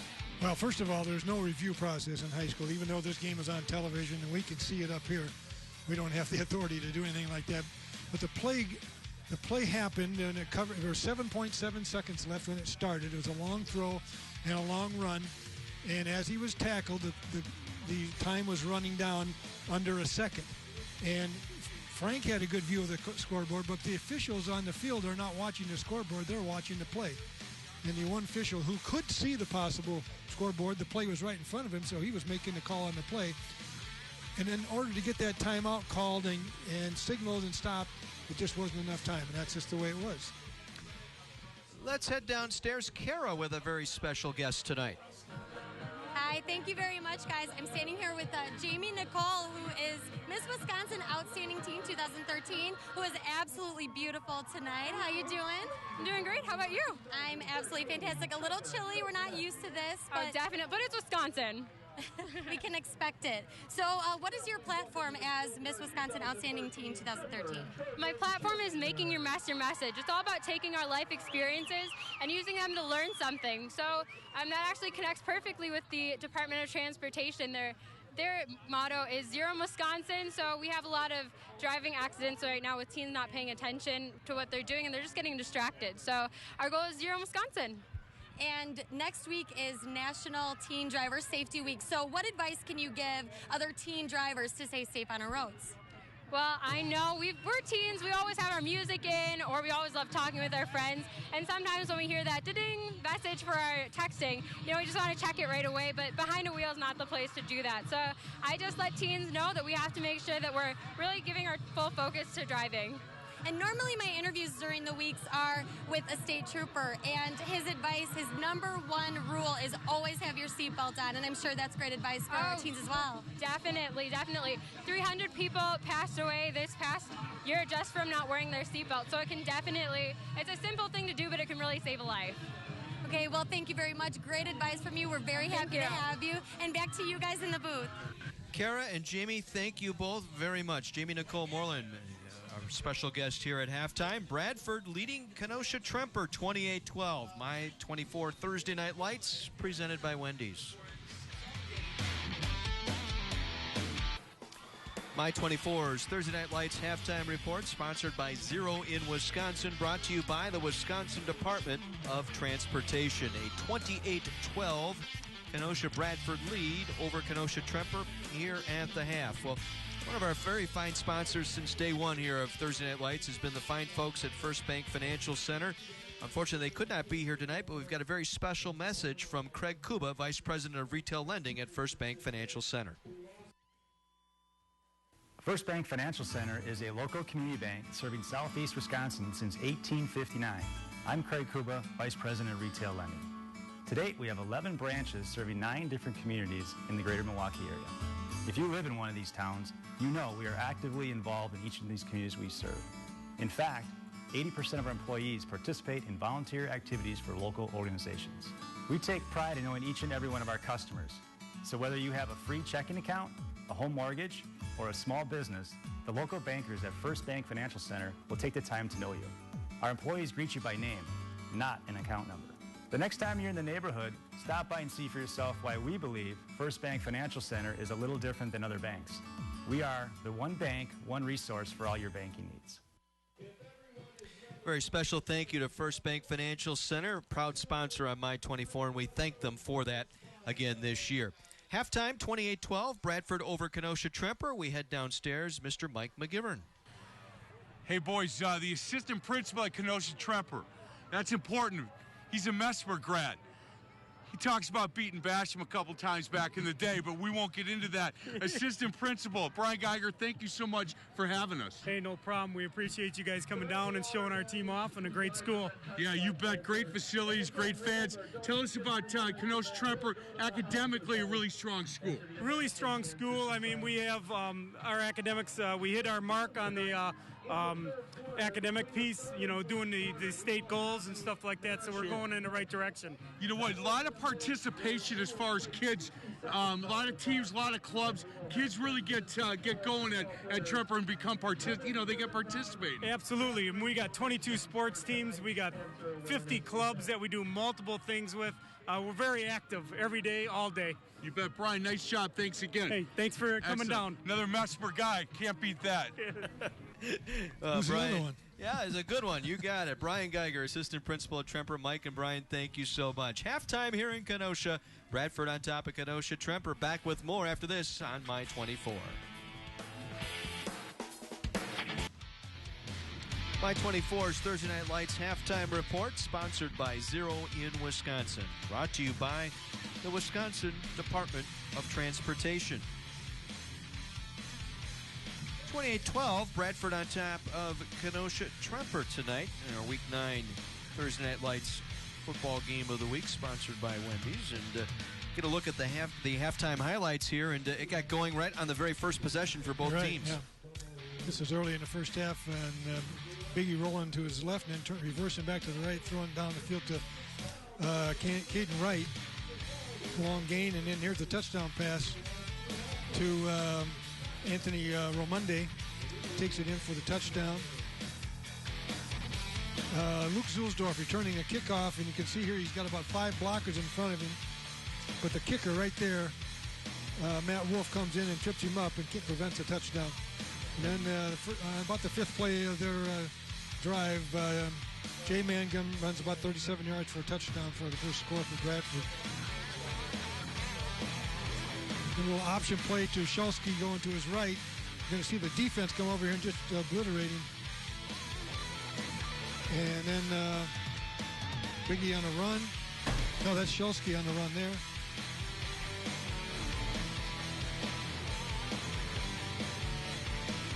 And this is quarterback Mitch Hoff on the long run from scrimmage for him to start the game.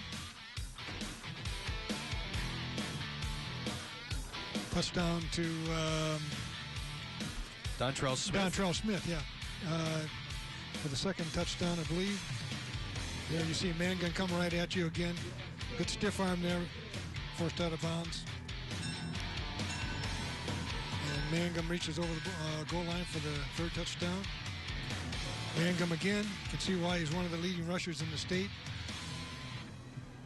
Not exactly, 175 pounds is not huge for a fullback, but he just keeps his shoulders down. There's another touchdown there. That's from Luke Zulsdorf there, the 4th touchdown. Here's the play at the end of the first half. Pass down to Caden Wright, and he gets forced down right there on the 2-yard line, but time runs out before they can stop the clock and get a touch. And here are halftime numbers. Yeah, rushing yards, 241 yards. Ooh, that's more than I would have guessed. But that's the difference in the game right there, I think. First downs, 10-9. Total yards, I think it indicates the score goes Bradford's way. The long pass really helped the passing yardage for Tremper at the end of the first half there. Just see penalties at a minimum. Bradford just committing 1 in that first half. That personal foul. It's been a very clean half, I think. And, I think for the intensity of the rivalry, both teams are playing very well. So Bradford up 2 scores, 16-point lead here, 28-12. With our half coming to an end here, we've got third quarter action set to return here to Amici Field in Kenosha. Football feel-like to it here tonight as Bradford trying to thwart the fainting playoff hopes here of Tremper here tonight on Tremper's senior night. 28-12, Bradford on top of Kenosha. Tremper will be back with our third quarter right after this on My 24.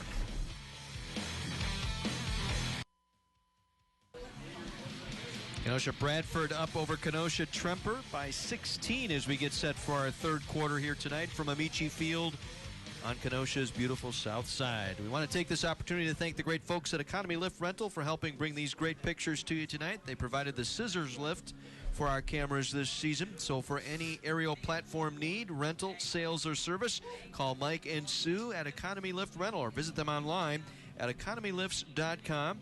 or give them a call, 262-650-1882. And we thank Economy Lift for being there for us all season long here on My 24. And also a thank you to our crew all season long. Boy, they've had a couple of weeks where they've been setting up and tearing down in some of the worst weather, lightning storms, rainstorms, the heat and humidity early in the season. And I just want to take this moment to thank all of our crew members for all of their dedicated work all season long once again here on My 24. Yeah, and they come up from down south of Gary, Indiana, so it's a road trip for them. I mean, this is the closest they come to being at home. Okay, keys here for the second half. Bradford with the lead here. They will get the football to start this second half. Well, Tremper's got to find a way to stop them. They haven't forced him to punt yet, so if they go up by 3 touchdowns, it looks pretty desperate for Tremper. The only thing I can say is they did throw the ball pretty well at the end of the first half, and they're probably going to have to do that to get back in the game in the second half. And possibly they can work on the corners. I'd keep the ball away from Zulsdorf if I was them. Bradford, if they get the ball and run the clock, it's going to be a problem for Tremper. Mangum with 2 touchdowns tonight to lead the way for Bradford. As I said, they will get the football to start this second half. Zulsdorf standing deep.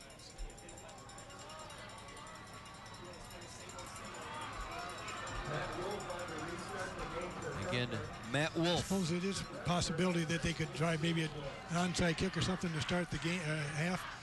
Although Bradford has got everybody moved up in anticipation that could happen just as well. So I doubt that it will. But Zulsdorf almost ran the first one back, so. Wolf will kick this one away. And he will kick it away. Drifting underneath it. Hudson.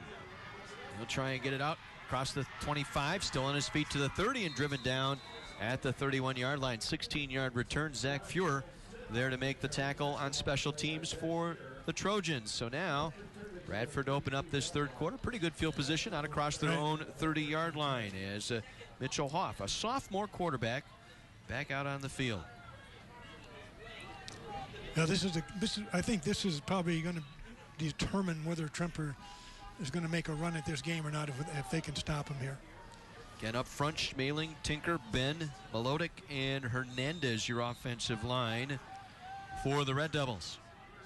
1st and 10 from their own 32. And Magnum will take it up, right up the middle, 35, maybe the 36-yard line, gain of 4. Nice run that time. Billy Sexton up front, the nose tackle, able to make the stop for Tremper. Field, Sexton, and Roman, your down linemen. Sakuris, Gessert, Worth, and Wolf, the linebacking core, with Prado, Littell, Dillo, and Boobin, your secondary for Tremper to start this second half. 2nd and 7 for Bradford. Again, Tremper able to stuff Bradford at the line of scrimmage. Magnum with no gain that time. 3rd and 6, that's what they've needed to do. And Roman and Sexton both there. Sexton, one of the seniors that were honored before the game here tonight as senior night, so trying to assert himself up front for Tremper. We'll see if they put it in the air or if they go to the outside with one of their wide plays, their counter plays. 3rd and 6. They'll try and get it to Dontrell Smith, and he'll be stopped short of the first down. Good read that time by the Tremper defense. In pursuit of Smith, it was Prado who brought him down short of the first down marker. Now a decision here for Bradford. They've been able to run the ball. Do you go for it here? 4th and 2. It looks like they will. They're going to go for it. Okay. That's kind of a Bradford tradition, going way back to Jeff Kennedy. Jed now down in Florida, I believe, at a prep school down there. Boy, I bet it's cold down there. 4th and 2 here for Bradford. And they'll get the inside handoff. First down, a First Bank first down for the Red Devils to extend the drive. Again, just pounding it right between the tackles. Ben Melodic and Hernandez right behind them. And we thank First Bank Financial Center, our first down sponsor all season long. You can see it right here. Blocking down, kicking out, pulling the guard around. Steve Melodic. Mangum again. Gain of a couple across the 45, short of the 47-yard line. Roman again in on the stop. Jacob Roman, 6 foot, 225-pound senior. 2nd and 8. And Hoff wants to throw, flips it out far side, completes the pass. Cam Herta with the catch and out of bounds near the Trojan 45-yard line. Should have enough for the first down. Prado in chase that time, out of bounds. Yeah, like I said, they don't throw it very often, but they usually connect. One more look. Down a little down and out route to the flat. Number 10 and number 10. That's Herta on the catch and Prado on the tackle. Another big run up the left side. And Bradford starting to assert themselves here. Again, Roman and Sexton downfield to make the stop, but again, it's a 7 or 8 yard run, and that sets them up beautifully, as you say, keeps them on schedule with the down markers here, setting up 2nd and short. As you get a look at Jay Mangum, the senior, all-state consideration, I would believe, out of that backfield as a penalty marker here before the snap. Somebody lined up over the ball. Dead ball foul. Encroachment on the offense. 5-yard penalty. Remains 2nd down. A reminder that Thursday Night Lights presented by Wendy's is available streaming live online. Log on to my24milwaukee.com. And once you're there, click on the Thursday Night Lights link. You can also find complete game videos and photos from this season's games. Well, that helps Tremper a little bit. They got it down to back to 2nd and 8. They're going to go for it on 4th down. You know that, so you got to make a play here. Hoff, 2-step drop, swings it out to Smith. Near side, down and makes a tackle, and breaks a tackle, I should say, and then help arrives. Their first, was Barnes, I should say, Barnes. As we take a look here at the little swing out to Dontrell Smith. Right here, cuts back, avoids the tackle by Boban, but only about a yard gain on that. Well, 3rd and long here, 3rd and 8, no gain on the play. Just underway 3rd quarter with Bradford in front of Tremper. First possession here of our 3rd quarter. From the 42-yard line of the Trojans. Fakes the handoff, swings it back out, completes to Herta. Herta with the catch, Zulsdorf breaks the tackle inside the 40, down to the 36-yard line, 9-yard pickup, 1st down, Wolf on the stop. Well, just a quick toss to the outside, and he brings it back inside, trying to take advantage of his blockers. Kind of a rocket, like a rocket screen. You can see a couple linemen down there trying to get a block. Well, his knee went down short of the 1st down marker. Right. Swarming defense there. Well, converted earlier, 4th and 1. Off the quarterback straight ahead and 1st down. Tucked it in behind Chris Ben, his center. And just followed Ben straight up the field for the 1st down to the Trojan 31. Gessert, inside linebacker, finally brought him down. Mitchell Hoff, 6'1", 175, and just a sophomore. All this experience gained this year. Two bad things are happening. Tremper's not stopping him, and Bradford's running out the clock. 3-step drop, wants to swing it out, looking for Zulsdorf, thrown high and incomplete. Dangerous pass there. Boban in coverage out there. I'm actually a little surprised they're throwing the ball as much as they are. I think the thinking there is, as you get a look at Matt Rizzo, the first-year coach, is they've been having such great success running the ball that really they don't feel they're going to fall behind the down marker here. Right, because and they're throwing on 1st down because that's when you least expect a running team to throw. About time for one of those counters. Hoff will keep it around the right side. Hoff inside the 25, down to the 24-yard line. Mitchell Hoff brought down by Emilio Prado.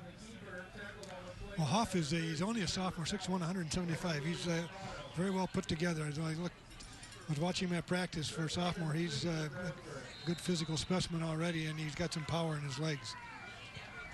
And this Rizzo will tell you, Coach Rizzo will tell you, this is a great group of kids. They really, they come in, they do their work. Well, Bradford has always had a great work ethic.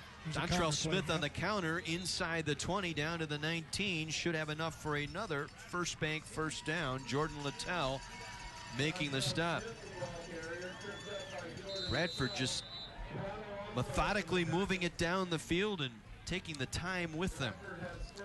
Here it is right here. You can see the number 22 coming back to the inside. Everything else is going left. He's coming back to the right. Good job by Smith to hang on to that he exchange. Almost lost the handle again. 1st and 10, Bradford at the Tremper 19. Mangum up the middle, gets it to the 15 before he is driven back there. Well, you can see the red helmets coming off the ball and the blue helmets going backwards, and that's not a good sign for Tremper.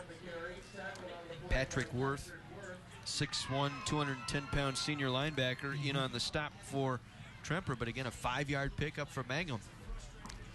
And more than half the quarter gone already. This is exactly how Matt Rizzo drew this one up in the locker room. Yeah, exactly. This is what we have to do, and they're doing it. There's not a lot Tremper can do about it, short of bringing 11 guys up in the line of scrimmage, taking a chance.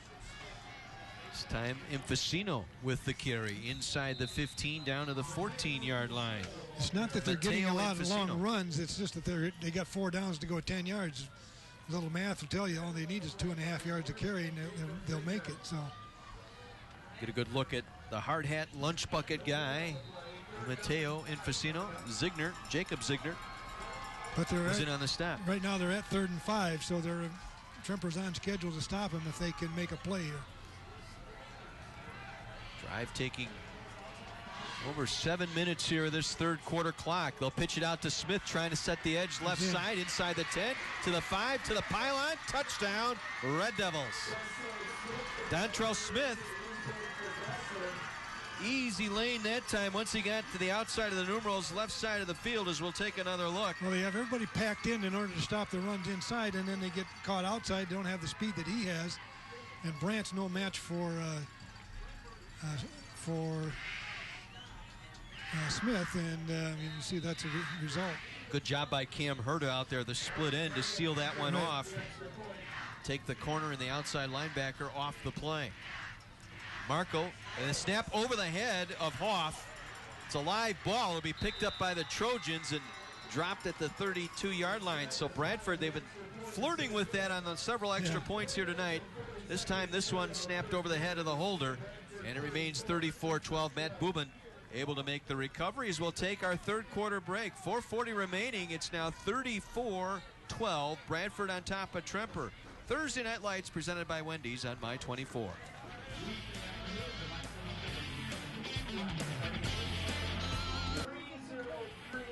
Better than 7-minute drive to open up this third quarter. The Red Devils have opened up a 34-12 lead over their arch rivals, the Kenosha Tremper Trojans, here at Amici Field. We head downstairs to Mr. Mike McGivern. Hey guys, here with the athletic director at Kenosha Tremper. Man, he's busy right now. You got a lot of stuff going on. Yeah, we got a lot going on. We just wrapping up our fall season. We've got 8 sports going on. We're hosting cross-country sectional, soccer sectional final next week, in addition to conference volleyball coming up. And he's thinking baseball. He's the baseball coach here as well. 10 years. I got to tell you, he does a great job here at Tremper. Thanks for having us. Oh, glad to have you here. What a great experience for the kids. You bet, no doubt. Boys, back to you. Thank you, Mike. Thank you to John as well, as Donovan Wesley with a nice return. They moved him up short side, and Taylor Stoner able to make the tackle, but Tremper with a nice return into Bradford territory down to the Red Devil 46-yard line. An adjustment made there, knowing the kicks were going short. The problem is Tremper can't trade touchdowns. They've got to outscore them now, and that's and they got to do it in a hurry. So let's see what happens here, what their plan is. First time they've had the ball here in the second half. Willie Biggie, the senior quarterback. Eugene Shilsky, the single back. And they'll give it to Shulsky. Tries to pick his way around the right side. The Red Devil defense stout over that right side. Stops him for no gain. Just a little handoff. He's trying to bounce it out right side, but Bradford's doing a really good job of stringing it out, not letting him get turned upfield. Tony Smith, a senior. Coach Kelly over here, he likes that. He's a wrestler. He's one of those grapplers. Grapplers make good tacklers. They do. That's an absolute fact. They work on takedowns all day. That's tackling is an aggressive takedown. Give him one, 2nd and 9. Shulsky, the single back. They'll swing it out to Santelli near side. Breaks the tackle by Stoner inside the 40 down to the 39-yard line. Nice move on Stoner that time to pick up the yardage. Stoner had him dead to rights, and the little juke move took him away. Gave him a leg and took it away, and that got him 5 yards. Ethan Corrigan was there as we take one more look. Just a quick throw, one-on-one, nice move to the inside. 7 yards, ready, second down. 3rd and 3. Again from the gun is Biggie. 3rd down, I should say. Shilsky, the single back. He'll get the call. Tries to pick his way to the line of scrimmage, dives forward. Boy, short. Looks like he is going to be short that time. The defense ready there. Again, Corrigan and Johnson there. Up front for the Trojans, Nedweski, Wolf, Newberry at center, Worth the right guard, and Busco at the right tackle. I don't think there's going to be a lot of punting in this half. Everybody's going to be going for it on 4th down. Tremper, no choice here, trailing 34-12. Biggie will work from the gun here on 4th down. Rolling left. Throws it out, and it is caught. Nice catch out there by Gessert inside the 30 down to the 29-yard line. Wrestling Stover out there. And then Zulsdorf able to come in and clean up. Zulsdorf right in his hip pocket also, and almost got his hand on the ball again, but Gessert did a good job of holding on. So first bank, first down to the 29-yard line for Tremper, trying to answer the Bradford touchdown to start this second half. Unbalanced to the left. They'll toss sweep here left side. Shulsky picks his way out of bounds at the 20-yard line. Nice run by Shulsky. Run out by LaRyan Johnson. Well, Tremper's showing that they've got a little gas in their tank yet, so doing a good job of mixing it up between the run and the pass here. Now it's time to tackle the Kaplan University Trivia Challenge. Text the word Kaplan to 58447 to play for a chance to win a Kindle Fire. Message and data rates may apply. You'll receive 2 messages with a trivia question and answer. Mobile privacy policy and terms and conditions available on my24milwaukee.com. 2nd and 1. Good time to go for it. Go for a touchdown right here. Take a chance and see if you can get it behind somebody. They fake the toss. They're going to try. They go out looking for the tight end, trying to make the over-the-shoulder catch, and it's incomplete. Looking for Caden Wright, the senior. That was a good Turned throw. a couple of ways that time, but couldn't come up with it. A little bit too much over his head. He should have probably brought him down the field a little bit more, but it's good down to do that because you only come back, it's 3rd and 1. Wright's had a couple of opportunities tonight. He caught that pass to end the second quarter. Still nobody blocking Martinez out there. He's always in the quarterback's face. Darius Williams out there in coverage. 3rd and 1, direct snap. Santelli will take it inside the 15 down to the 13-yard line. Should be enough for a first down for the Trojans. Steve Stover there make the stop. Nick Santelli, the flanker, taking the direct snap, a second-team all-conference selection a year ago. Good player. They need to get the ball in his hands a little bit more because he can make things happen. Now 1st and 10 here for the Trojans, late 3rd quarter. Biggie wants to go over the middle, and it's incomplete. There was contact back there, but no flag. Looking for Gessert. Zulsdorf out there in coverage as he and Gessert got a little tangled up there. Yeah, they had a couple of receivers pretty close together, too. That's bringing the defense close together. I think if Bradford has a weakness on defense, it's probably in the secondary. Not that they're not good players, but they've had some trouble defending passes this year at times. 2nd and 10.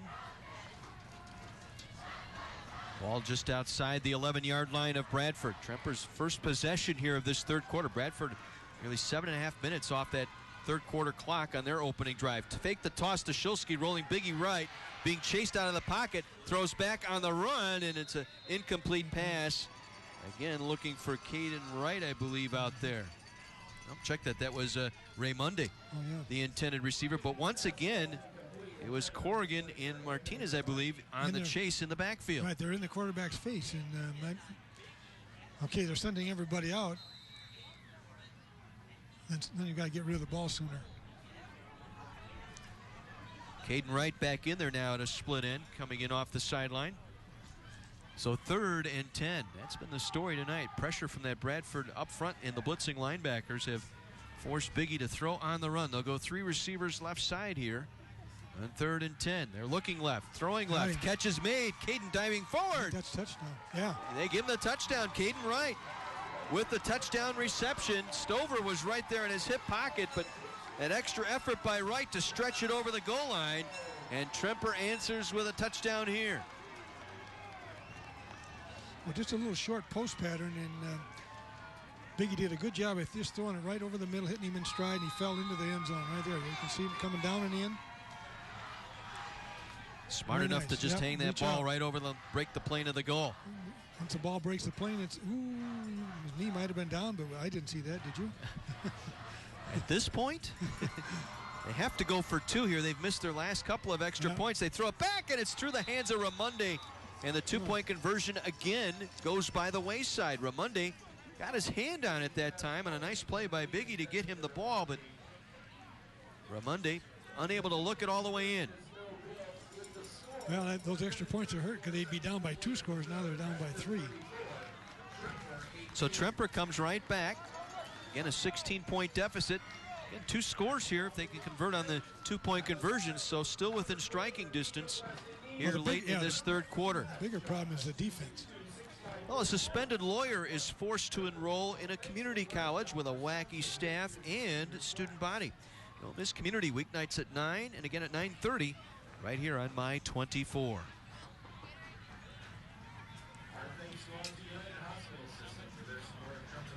Bradford sensing a possible onside kick here. You see Matt Rizzo instructing his good hands people to look alive.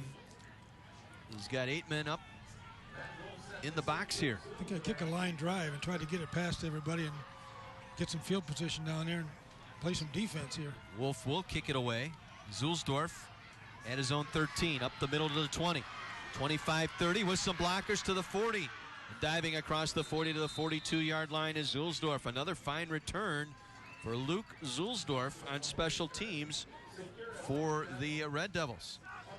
Wolf, the kicker, once again, second time tonight. Well, he and Zulsdorf have met the middle of the field. Bradford run 10 plays. 10 plays, 48 yards, 3 minutes.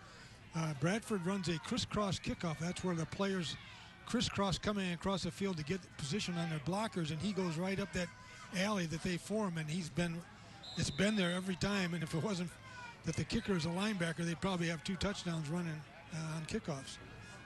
So 1st and 10 Red Devils from their own 42-yard line, leading 34-18.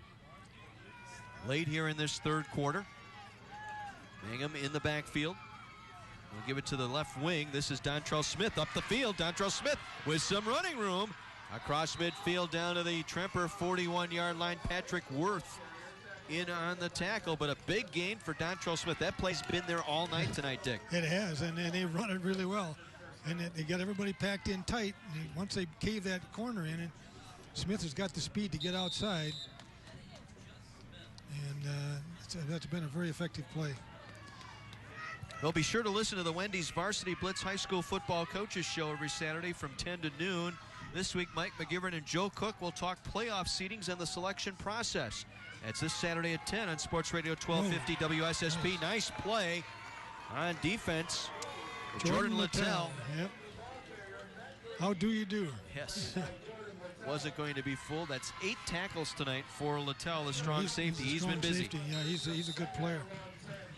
Under a minute remaining here in this third quarter. Bradford facing a 2nd and 10 here from the Tremper 41-yard line. Only their second possession here of the second half. Vicino in motion. Hoff will keep it. Follows the block upfield. Inside the 36 to about the 35-yard line is where Hoff will take it. Again, Gage Gessert going both ways tonight. Right.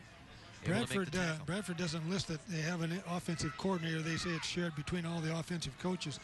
But whoever is calling play is doing an excellent job of mixing up what's going on. And I don't know who that coach is, I'm sorry, but I think he's the guy who's probably doing most of the calling. I know he was the coordinator last year, I think.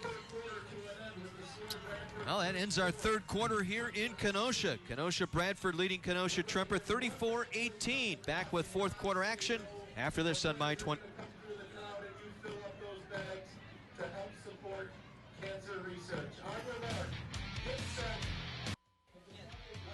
34-18, Bradford on top of Kenosha Tremper here tonight from Amici Field in Kenosha. Well, very, very special tribute here tonight to a person I can call a friend and has taught me a lot here in the 4 years of doing our games on Thursday Night Lights. Dick Basham is going to retire after this season. And finally, Dick, I mean, I look at all these accomplishments, and we've had fun over the last 4 years.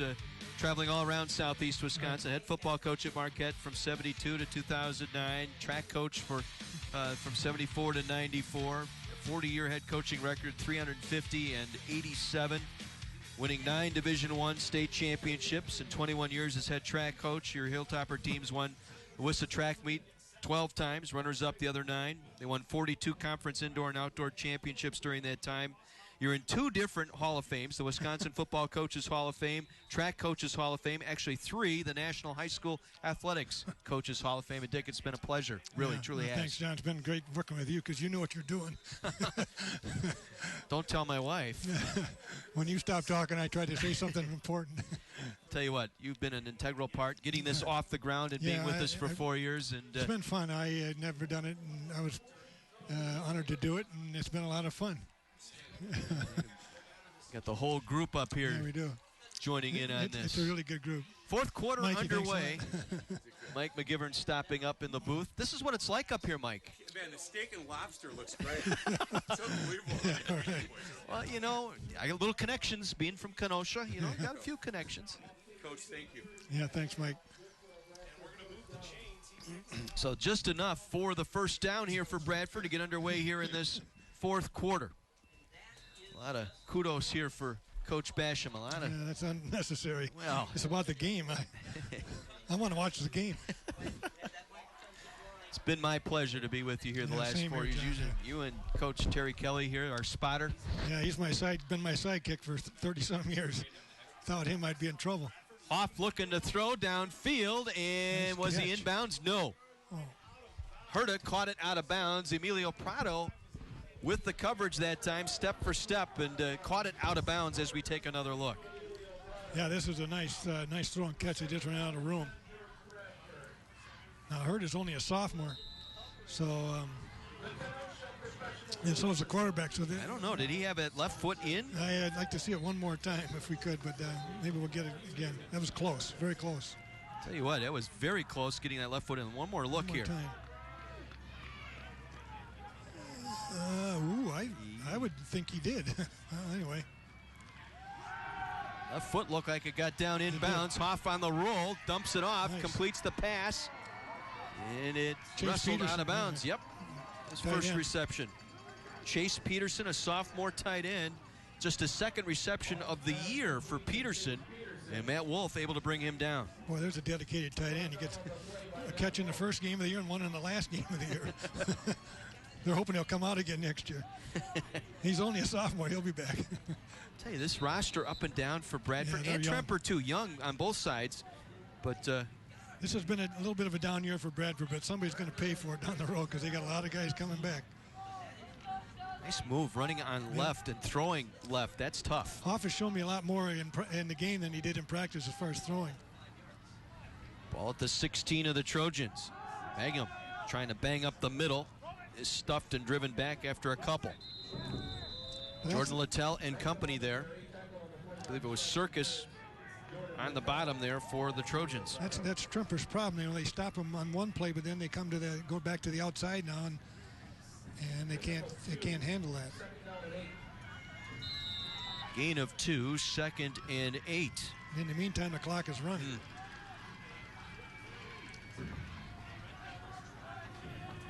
And they got off to such a rough start. A tough opener. They had Arrowhead and Brooks Central. They did. His movement up front got Tremper to jump. With a new coach, and that's just a tough way to go. Dead ball. Encroachment. Defense. 5-yard penalty. Remains. Second down. It was Mike Field, the defensive end here on the near side, that jumped the neutral zone. But yeah, that was a tough go of it the first two games. But they played well, I think, in the second half of that Brooks Central game, which showed me something that this was going to be a resilient team for Bradford. I think we might be able to say that Bradford might have softened Arrowhead up for Homestead. No, that's probably a stretch. Dontrell Smith, right side, cuts it back to the end zone. Touchdown, Smith. Dontrell Smith, the senior, on his final game in his high school career, showing us something. If you want to say something. Able to punch it back in, 40-18 as we take one more look. This is a third touchdown tonight for Dontrell Smith. Yeah, Bradford, it's kind of hard to believe they're not in the playoffs because they're a pretty darn good football team. They just didn't. A high snap, Marco able to get it up and through. I think when you start the season with a sophomore quarterback, it takes a while to get your rhythm and get the confidence in the quarterback. And with the quarterback, they have the confidence to do what he's doing tonight. I don't think he played this way in the first game this year. The ninth game, that's a whole different thing. He's no longer a sophomore. He's ready to be a junior. You're going to look at Matt Rizzo, first-year coach for Tremper. Colin Zelikar, part of that assistant coaching staff for Tremper, with his troops trying to figure out defensively here. Well, My 24 is my place for sports. If you're looking for more football this weekend, we've got it for you. Don't miss Syracuse versus Georgia Tech. ACC football Saturday morning at 11 right here on Milwaukee's My 24.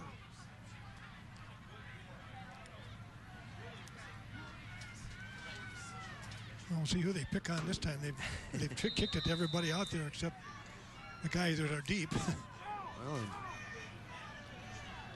bringing up the good hands people short. Now let's kick it away, try and find a weak spot. Will it stay in bounds? No, it won't. Rolls out at the 15. Third time tonight. That's a little different. Mike, what do you got here? John, you know what? I just want to come up and see what it's like in the booth and thank Coach Basham for. It's been a wonderful 4 years. You know, I know he's got a pride. He gives me some shots once in a while, but I know deep down he loves me. Isn't that right, Coach? I do. I enjoyed being on your radio show a couple times. And you're not retired from that, are you? I might have you come back. Yeah, that's fine. Might have a little retirement party for you. Okay, whatever. Bring back some of the old Marquette boys. Well, there's a lot of them around, that's for sure. You could spend a whole show on Metro Conference between him and Davies. Yeah, right. That would be awesome. I just really appreciate the time and effort and the energy you put in with this, so thank you for it's that. fun. It's been fun. And I know working with Weiser's a little difficult, but... I tell you, I said earlier, he's made it a lot real easy because he knows what he's doing. Far side, this is quarterback Biggie, and he takes a hit on that far sideline. Slow to get up. And he'll try and make it back. I'm not sure. That's not good. No. He took a pretty good lick as he got to that sideline on the scramble one more time here. Gets a little pressure and decides to pull it down. Right there, helmet right on the knee. Yep. Yeah, I had to hyperextend it a little bit. Took the helmet right on the knee, and he is down. Going to be tended to by the training staff here at Tremper.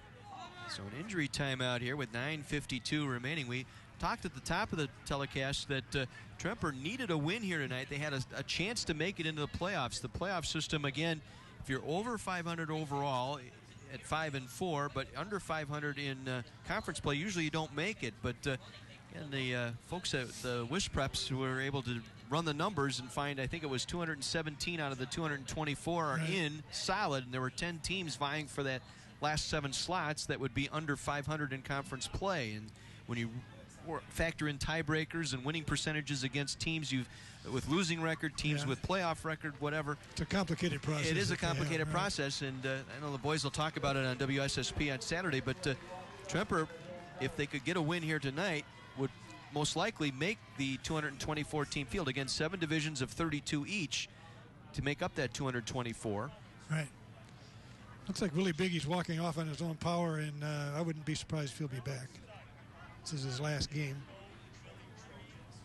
Again, Matt Rizzo, coming from a good sports family. Tom Rizzo, his dad, a longtime official, and got to meet up with him. He's still working over at Johnson and Racine and doing the Packer gig. Got a great gig with the Packers. Yeah, running the booth review as they try to go to Ramonde. Tremper wanting a flag there for interference, but nothing coming there. Intended for Ramonde, and Stover on the tight coverage that time with the new quarterback in there, Andy Matashka. Yeah, but Biggie's coming in right now. So Biggie will return the mandatory one-play sit-out because of the injury. Sounds like looks like they're making up the play on the sideline here. We were mentioning Bradford, Scott Steger, the offensive coordinator over there, and that's who I should give credit for. I didn't know that. I think so. Yeah, probably he's is. Done a very nice job, and he's done a good job of calling plays tonight. I'll tell you that. Tell you what, he was part of the great Carthage basketball program early 2000s. Says Biggie will take it upfield, trying to get out of bounds across the 40. Can't make the boundary. Stover and Zulsdorf right over there for Bradford keeps him in bounds. Well, he had a couple of receivers downfield that had position. It would have been kind of a tough throw, but they can't get back in the game with him running. And I don't think it's probably realistic that they'll get back in the game, but time just is not on their side anymore.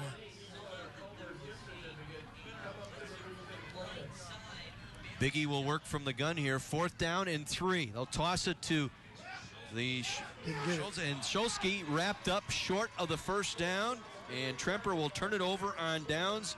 Nice job inside. Again, Tavares Cannon was there along with Tony Smith collapsing that defensive line. Yeah, that's a good team effort right there. We're not going to give them that first down. Well, Bradford doesn't need any more points. They just need to run the clock. That doesn't mean they don't can't score or won't score, but this game is not a problem. They just need to get it over with. Just under 9 minutes to play. And 41-18 lead. We'll see what Red Devils will do here. Looks like they've got their 1s and 2s still in there. Mangum in the tailback spot. They'll give it to Mangum up the middle, and he is wrapped up right at the line of scrimmage. Nice job taking him down low that time. That might have been our guy Littell tonight. He has played his heart out tonight. I believe 10 tackles now on the evening for Littell. Time to be thinking about a player of a game or two, and boy, you'd have to give him at least some consideration, right? Exactly. We'll see what the writers from the East Coast think. We'll wait for them to check in. Yeah, right. 2nd and 9. They'll send Dontrell Smith in motion. Mangum picks his way over the right side inside the 35-yard line of the Trojans, short of the first down. Well, this is the playoff. This is their playoff game right here for both teams. Now, Tremper is not going to win the game. This is the season ends, and this is a nice way for Bradford, and they can build on this for next year. They beat their crosstown rival, got a little bragging rights. They're playing better now than they were at the beginning of the season in some of the other bigger games, and they got a lot of those guys back. This will be the 7th straight in this series for the Northsiders, and 9 of the last 11. Off. Keeps the handoff. It looked like maybe it missed the handoff originally, and presence of mind to keep it, take it up the middle, and pick up a first bank first down. You know, we probably should mention that the team that's playing the best down here is Kenosha Indian Trails, which is a new school. First year they've had a senior class. They started this group of seniors as freshmen, and then they worked each year, added a class on, and finally, and they were undefeated until last week, where they got knocked off by Franklin, 28-21, and so they'll probably finish 2nd in the conference. Franklin will win it, but they'll both be in the playoffs and both be seeded most likely, and be interesting to see how far Indian Trails can go. 1st and 10, and we've got whistles stopping the play here. Delay a game here. 5-yard penalty. Remains first down. A very curious conference in a sense that Indian Trail battling for a conference championship along with Franklin, but the other side of the coin, boy, Racine Park has really struggled. That program has really struggled. They're facing a possibility of going winless for the first time since 1970. Whoa. A long, long time since there's been a goose egg in the win column at Racine Park. And that's really too bad, because the balance of power has changed a little bit, and there's the haves and the have-nots, and that's true in a lot of conferences. But there's bigger problems in Racine. You know, there's a lot of unemployment and things like that. Not that's an excuse or anything. Doesn't affect how you play football, but it affects kind of the tenor of how the community feels and so forth. So. This will be 2nd and 12 here for Bradford. Dontrell Smith again cuts it back at the hash mark, still on his feet. Penalty marker down as the tackle made inside the 30-yard line. While they sort that one out, let's head down to the sidelines to Mike McGivern. Hey guys, so she is student government president, Kenosha Tremper. I'm going to get this right. Alexa Zakutansky. Yes, That's sir. not bad, huh? So tell me a little bit about student government. What do you guys do? So we run homecoming. We had the best homecoming that we've had in a really long time, and we're preparing for our fundraiser where we fundraise money for Tremper's homeless students. Last year we raised $3,000, and our goal this year is $5,000. So. But that's a taunting goal. You guys going to reach it? Of course we are. Hey, look at her jacket once real quick. She's very involved. Music, sports, academics. I need to call her ma'am because I'm going to be working for her one day. Alex, thank you so much. Thank you, sir. You bet. Mike, thank you. And Mike, thank you for a fine job all season long on that sideline, providing our interviews during the game. 15-yard face smash penalty moves the ball inside the 15-yard line. Magnum trying to get the right side and cannot quite make the corner. Good job out there. Seal him off. I think it was Littell again and Prado out there. Prado had a shot at him, couldn't bring him down. Littell working on an even dozen tackles tonight for Tremper. Well, he won't be able to remember this game as a win, but be able to remember that he played his best. You know, and that's. That's all Coach Matrice will ask of his players. Exactly. Just give me 120% in practice, give me 140% in a game, and that's all I can ask.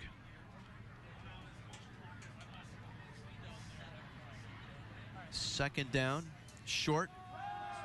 I'm trying to go up the middle and just moving the pile, trying to move the sticks, and Littell again in on the bottom of that pile. He's going to be one tuckered out player tomorrow morning. Let him sleep in, perhaps. Yeah, I think no so. school tomorrow, so he's got our permission to take the day off, but I'm sure he won't. So just short of the first down marker. Clock continues to roll. 5:45 to play. Bradford in control here, looking to pick up their 7th straight win in this series. The series dominated by Tremper, but Bradford of recently has really come on here.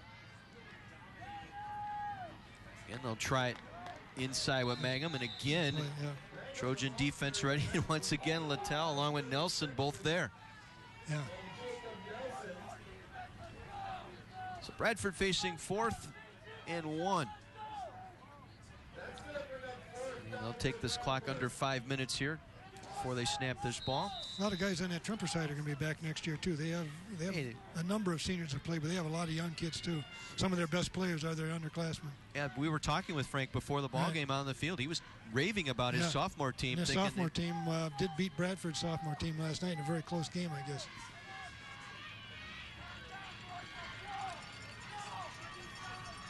So 4th and 1 for the Red Devils. Zulsdorf will take the snap. Boy, I don't know.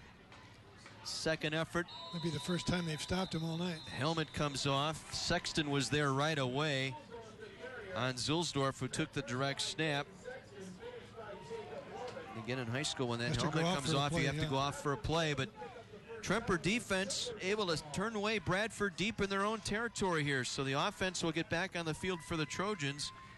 We'll take our 4th quarter break right here. 41-18, Kenosha Bradford on top of Kenosha Tremper in the battle for North Side, South Side bragging rights. Thursday Night Lights presented by Wendy's.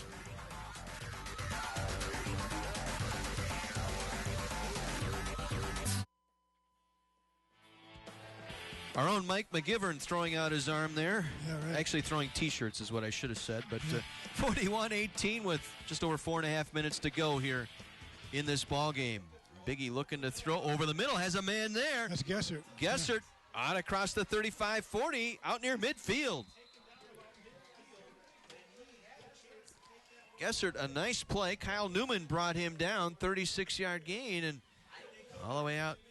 Well, to Bradford's credit, they have substituted on defense now. The game is not in doubt anymore, and they're going to give some of the guys that don't play as much, the scout team guys that run the other team's plays during the week, give them a chance to get on the field and play, and that's what really should happen. Biggie again rolling right. Over the middle, had it, lost it. Let's see that ball hit the turf or not. Well, that was incomplete pass is what they'll call. Luke Zulsdorf back there. They're going to leave the big guy in there, but the rest of them, he'll clean up the messes, I guess. Chris Martinez still out there as well, the outside linebacker. He's played well tonight. Been in the grill of Biggie all night long. Second down and 10 from midfield.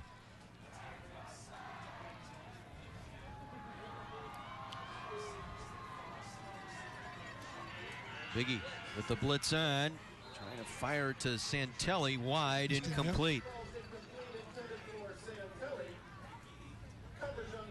So it brings up 3rd and 10 here for the Trojans. You can see there's a little frustration on Santelli's body language there, and it's just one of those nights, you know. Nothing could go right. Tremper got off to a good start. They matched him 2 for 2 and the touchdowns to start the game, but then from that point on, it's really been all Bradford.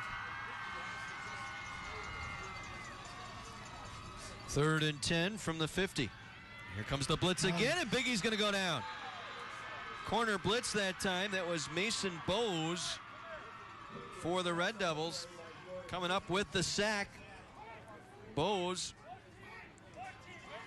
a 150-pound junior, 5'6". We'll get another look. Came in clean. That's number 14. That is That's Jordan Christensen. Excuse me, Jordan Christensen. My bad, Jordan Christensen.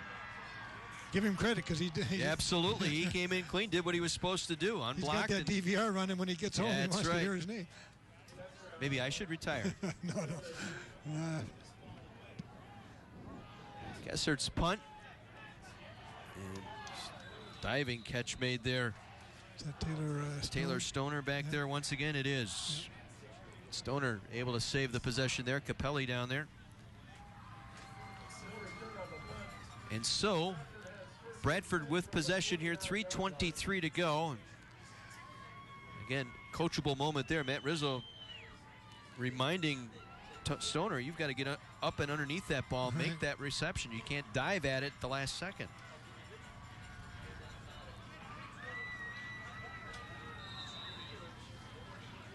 So let's see. On the Hoff's still going to be in there at quarterback? They got their number one backs in there.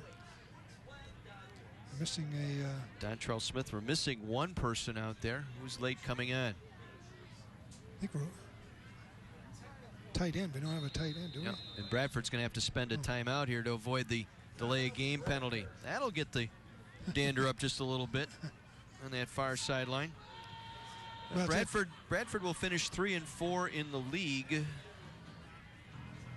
And 3-6 overall, missing the playoffs. Tremper tonight. They'll finish up 4-5. 4-5 overall. They only won 2 games in the league, though. Yep. They were in a couple of ball games and late and just couldn't finish those games. Yeah. That's the big deal there. And going crazy here for the crazy train tonight. I think the one thing I picked up about Tremper, if they could do it over, do it differently, they have not been a really good tackling team this year. Tackling is attitude, and not everybody is a good tackler, but they have to want to do it, and they just didn't have enough guys who seem to want to do it enough to make a difference on defense. Mangum will just take it up the middle. Gain of 3, maybe 4. More importantly, just trying to bleed out this clock here late in the fourth quarter. Matt Wolf with the tackle. Wolf will be back next year, two-way player. Honorable mention all conference a year ago as a sophomore. He's one of the leaders of the team. He will get behind this team. It all starts tomorrow for this Tremper team to get back into contention for next year. Well, Coach Matrice said before the game that he's one of the leaders in the weight room, and that's where a lot of football games are won in the offseason by becoming stronger and better athlete. He also is a winner in the classroom as well. So those are the more of those kind of guys you have, the better off you're going to be.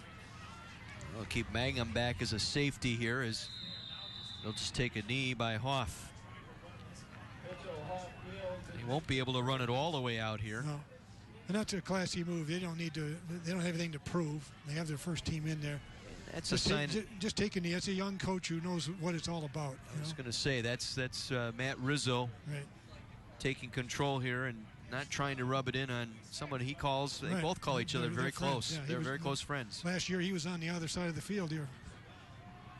And so he knows what it's like.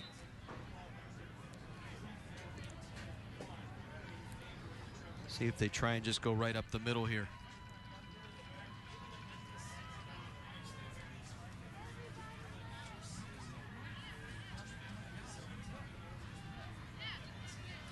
Again, waiting for the signal from the back judge. Once he starts counting down, you got 5 seconds left. Hoff nearly lost the handoff as he keeps it now, trying to get across the 30, trying to stay in bounds, fighting for that first down stick, but got out of bounds. That's interesting. Got a penalty marker down as well. They took a knee, and then they ran a play. Neil Brunner, our referee tonight. Hold. Offense. Penalties declined. 4th down. I think that's the first holding penalty, offensive holding penalty we've had called in that in either team. That's just the 3rd penalty, I believe, on Bradford tonight. It'll bring up 4th down as Hoff went out of bounds just short of the 35-yard line, so Bradford will have to punt it away. I think their first punt of the night. Yes, it is. Nick Santelli awaiting the return.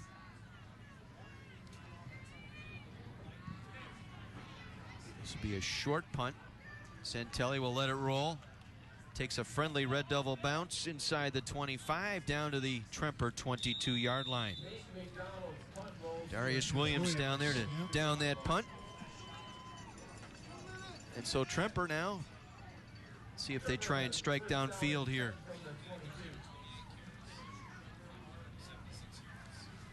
Yeah, it'd be interesting. They probably going to put their second group in, give them a chance to play a little bit. It looks like maybe not. No. Keeping those seniors and first teamers out there for give the final seniors play. a chance to play, finish it out. This is their swan song.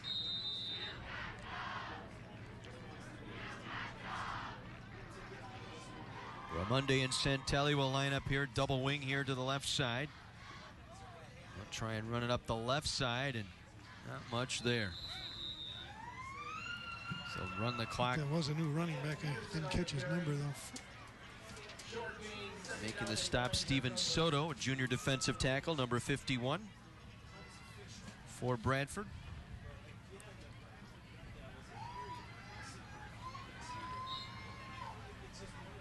Trying to see who the tailback is. Liam Peterson, I believe. 6 foot, 190 pound sophomore is the tailback as Santelli goes in motion. Biggie trying to throw on the seam, makes the catch, breaking the tackle down the field. Running with it is Donovan Wesley, and Wesley will take it to the house. Okay. Touchdown, Tremper. Donovan Wesley out of the slot, just a little slant route. And the junior gets Tremper a touchdown here with 32 seconds left in the game. Oh, I hope he's got his VCR running or DVR running. His 5th touchdown reception of the year. And a little post pattern. He just threw it right down the middle and broke a tackle there. And takes it a long ways, about a 65-yard touchdown. Outrunning Kyle Newman to the goal line. So now, the other problem tonight for Tremper has been the extra points. They've go for 2, I guess. A kick blocked on their first touchdown, and they haven't been able to convert since. Yeah. So they will go.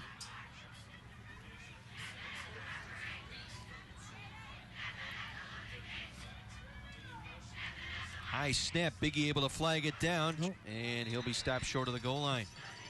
Getting in there defensively was Scotty Bobek on special teams, able to deny them. So 77-yard touchdown pass.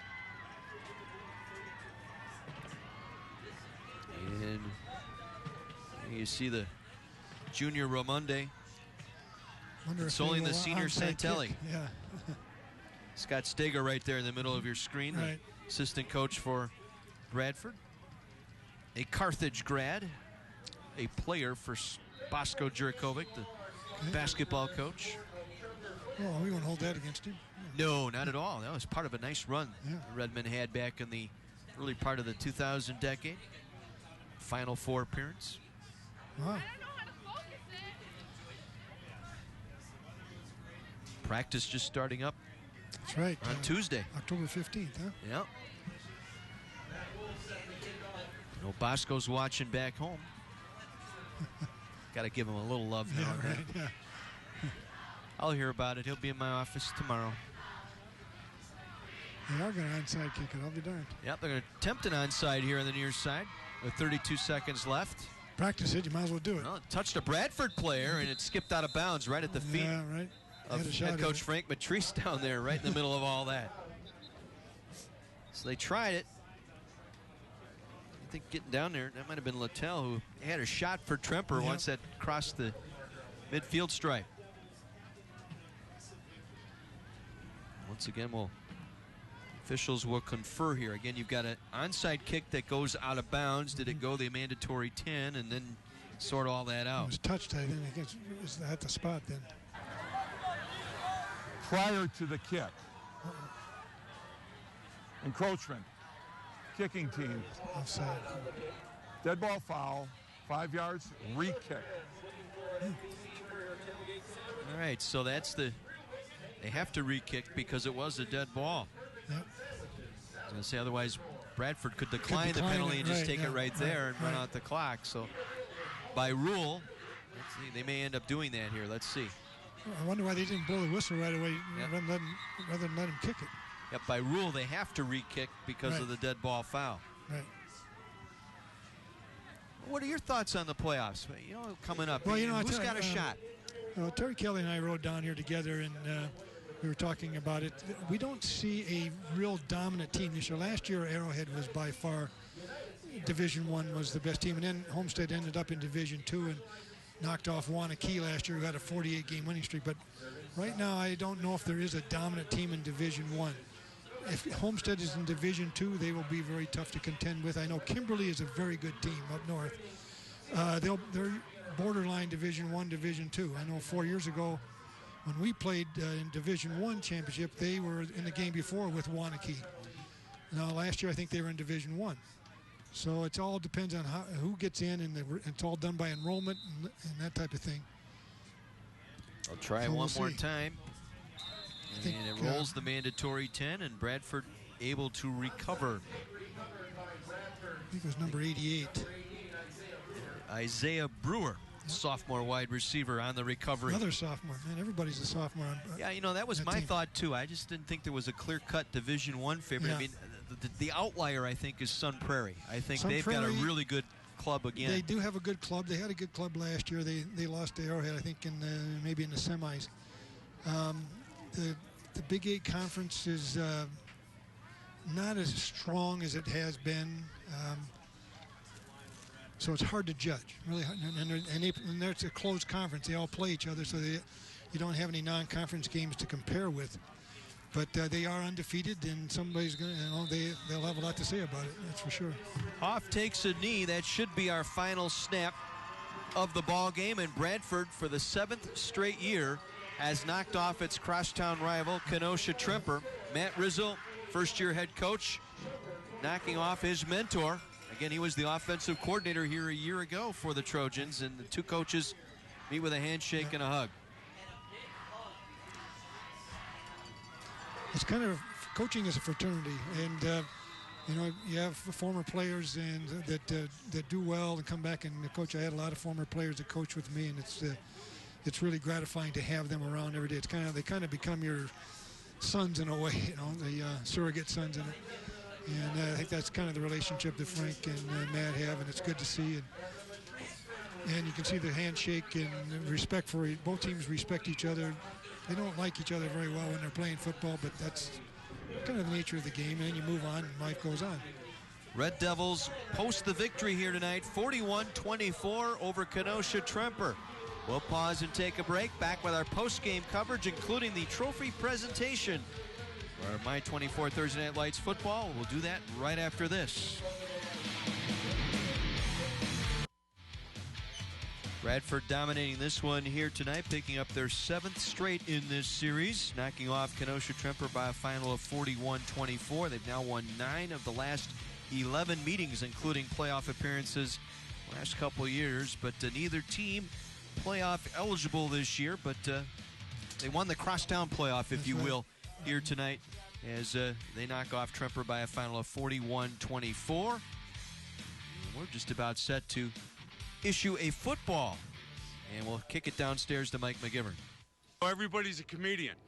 Good job. Coach Rizzo, he's busted me up for something that happened early on. Coach, that's a good win for you guys.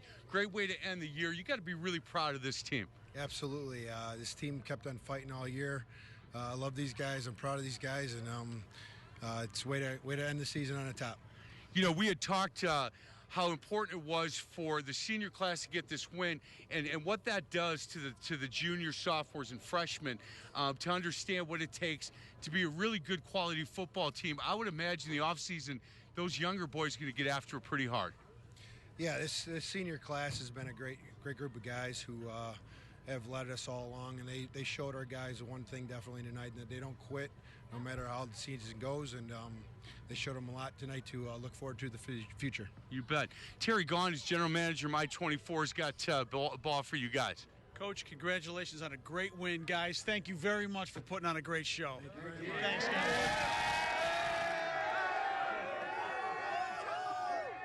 Red Devils a winner here tonight over Kenosha Tremper, 41-24. Take a final break, back with some final words here tonight from Amici Field in Kenosha. We'll do that right after this on My 24. Red Devils a winner over Kenosha Tremper tonight, 41-24. Here at Amici Field in Kenosha, Red Devils finish off the year on a positive note as they jump to 3-4 in the league, 3-6 overall. Tremper falls to 2-5, 4-5 overall. Time now to thinking about the players of the game and for both teams, and for Bradford, and really not much of a surprise there, as for the Red Devils, it was Mangum, the running back. Right, he had a really good night. Scored in the 5th play of the game. Had 3 touchdowns on that, I believe.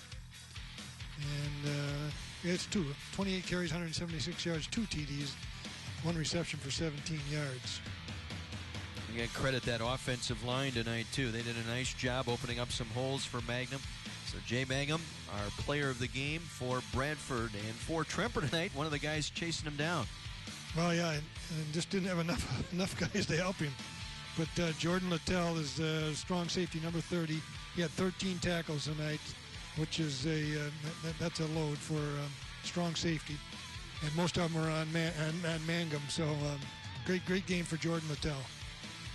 So Jay Mangum and Jordan Littell are players of the game tonight from Amici Field in Kenosha. Bradford the winner over the Tremper Trojans. And Dick Basham, it's been a pleasure working with you on this for the 4 years of Thursday Night Lights. You've really put together a nice package here, and it's been a pleasure working with you and learning a lot as I went along here, too, from a great one. You've been a great person and a great coach. And you're a very good play-by-play guy, and you do it well, and that made it real easy. And I want to thank Terry Goen and David Ford, who's no longer at the station, who hired me, and Mike McGivern, who suggested I might want to do it, and everybody else who helped us out.